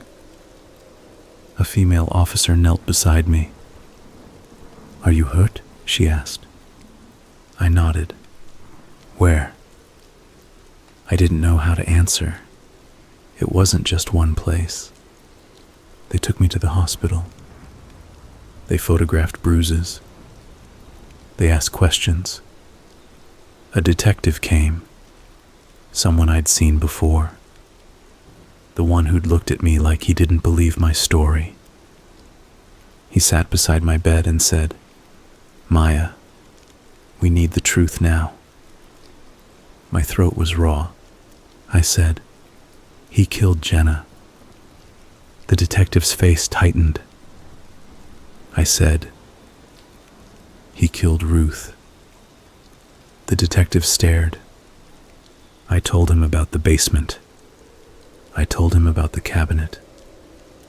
I told him about the notebook. I told him about how I'd tried to leave. I told him about the threats. I told him about the zip tie. I told him everything I could remember. The detective listened without interrupting. When I finished, he stood. He said, "We're going to search the house." I nodded. I felt empty. They kept me overnight. In the morning, Erin was there. Her eyes were red. She hugged me carefully, like I was fragile. "I'm sorry," she whispered. I shook my head, tears spilling. "I'm sorry," I said. Erin pulled back and looked at me. "This is not your fault," she said. I wanted to believe her. But guilt isn't logical. It sits like a weight. They found things in the basement. I didn't see the details firsthand because I wasn't allowed back in the house. But the detective told Erin, and Erin told me. They found the cabinet. They found the notebook. They found Jenna's phone. They found wallets and IDs belonging to people I'd never met. They found keys that matched locks in storage units across town. In one of those units, they found more. When Erin told me that, she didn't say what more meant. Her face said enough. I had nightmares for weeks. In the nightmares, I wasn't in the basement. I was in the kitchen, making coffee, and Ruth was outside, bending over her flowers. In the nightmares, I opened the door and called out to her, and she turned and smiled. Then Ryan's voice came from behind me. "You don't talk to her," he'd say. And when I turned, the kitchen was empty, but his hand was on my throat. Sometimes in the nightmares, Jenna was in the living room, laughing, and then she'd stop and look at me like she was trying to tell me something. I'd open my mouth to answer, but no sound would come out. I woke up sweaty and shaking. In the day, I sat in Aaron's guest room and stared at the wall. People called, people texted. Some offered help. Some asked questions. Some said things like, "I can't believe it." Some said, "I always thought he seemed so nice." I wanted to scream. Of course he seemed nice. That was the point. The detective came to interview me more than once. He asked about Ruth. He asked about Jenna. He asked if Ryan ever mentioned other people. He asked about the notebook. He asked about the dates. He asked if I recognized any of the names. I didn't. That fact, that I didn't know most of his victims, didn't make me feel better. It made me feel like I'd been living with a stranger. Sometimes I'd catch myself thinking about the early days, the coffee, the pastries for my coworkers, the kisses on the forehead. It would make my stomach churn, because it wasn't fake. He did those things. The same hands that held a coffee cup could crush a throat. The same mouth that said "I love you" could say, "You're going to die," without blinking. That's what haunts me. Not ghosts, not shadows. A human being acting normal. There were court dates. There were reporters. There were people who wanted a story. I didn't give them one. I gave the police everything I had. I testified when I had to. I kept my eyes on the table. They called me a victim and a witness, and in some corners of the internet, an accomplice. I read a few comments before Aaron took my phone away. Some people said, "She helped him." Some said, "She probably knew." Some said, "She should go to jail too." I couldn't even be angry. It just felt like more hands pushing me down. I did know, at the end, and I didn't stop him in time. That's the part I will carry. A therapist told me to focus on what I did do. She said, "You survived." She said, "You stopped him." I nodded, but my mind kept going back. Back to Ruth on her porch steps. Back to Jenna's cracked phone on my hallway floor. Back to the way my body wouldn't move. Back to the way Ryan wiped his hands with a dish towel like he'd spilled soup. Some nights I still smell bleach.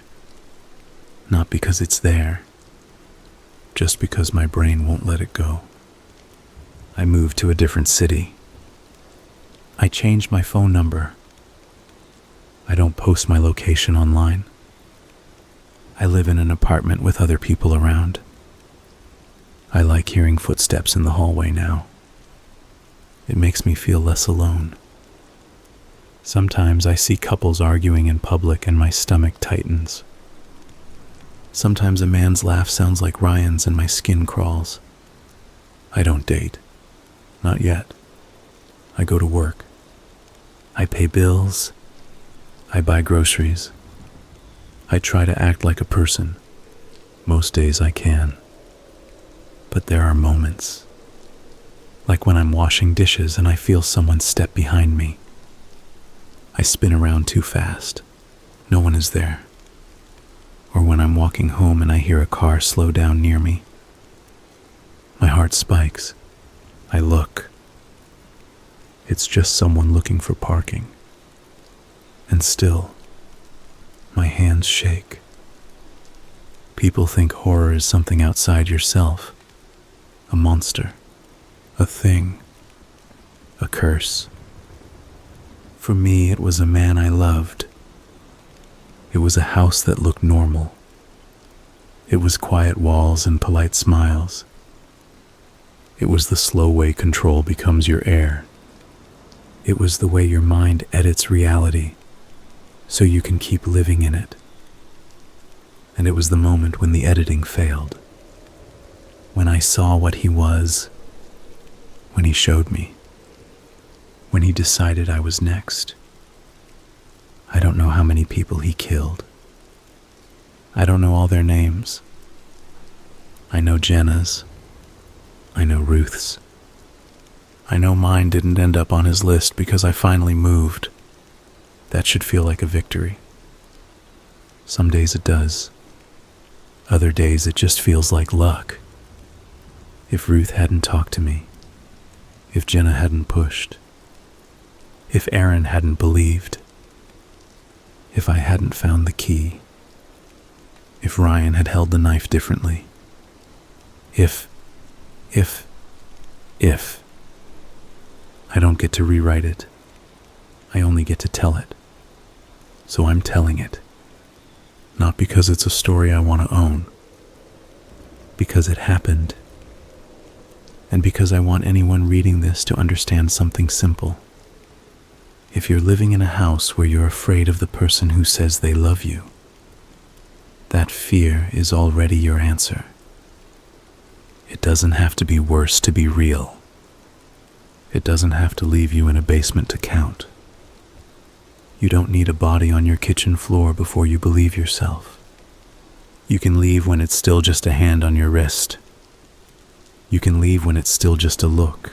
You can leave before your friend comes over to help and doesn't walk back out. I didn't, and I'll live with that. But I'm still here. That's the only part I can hold on to without breaking.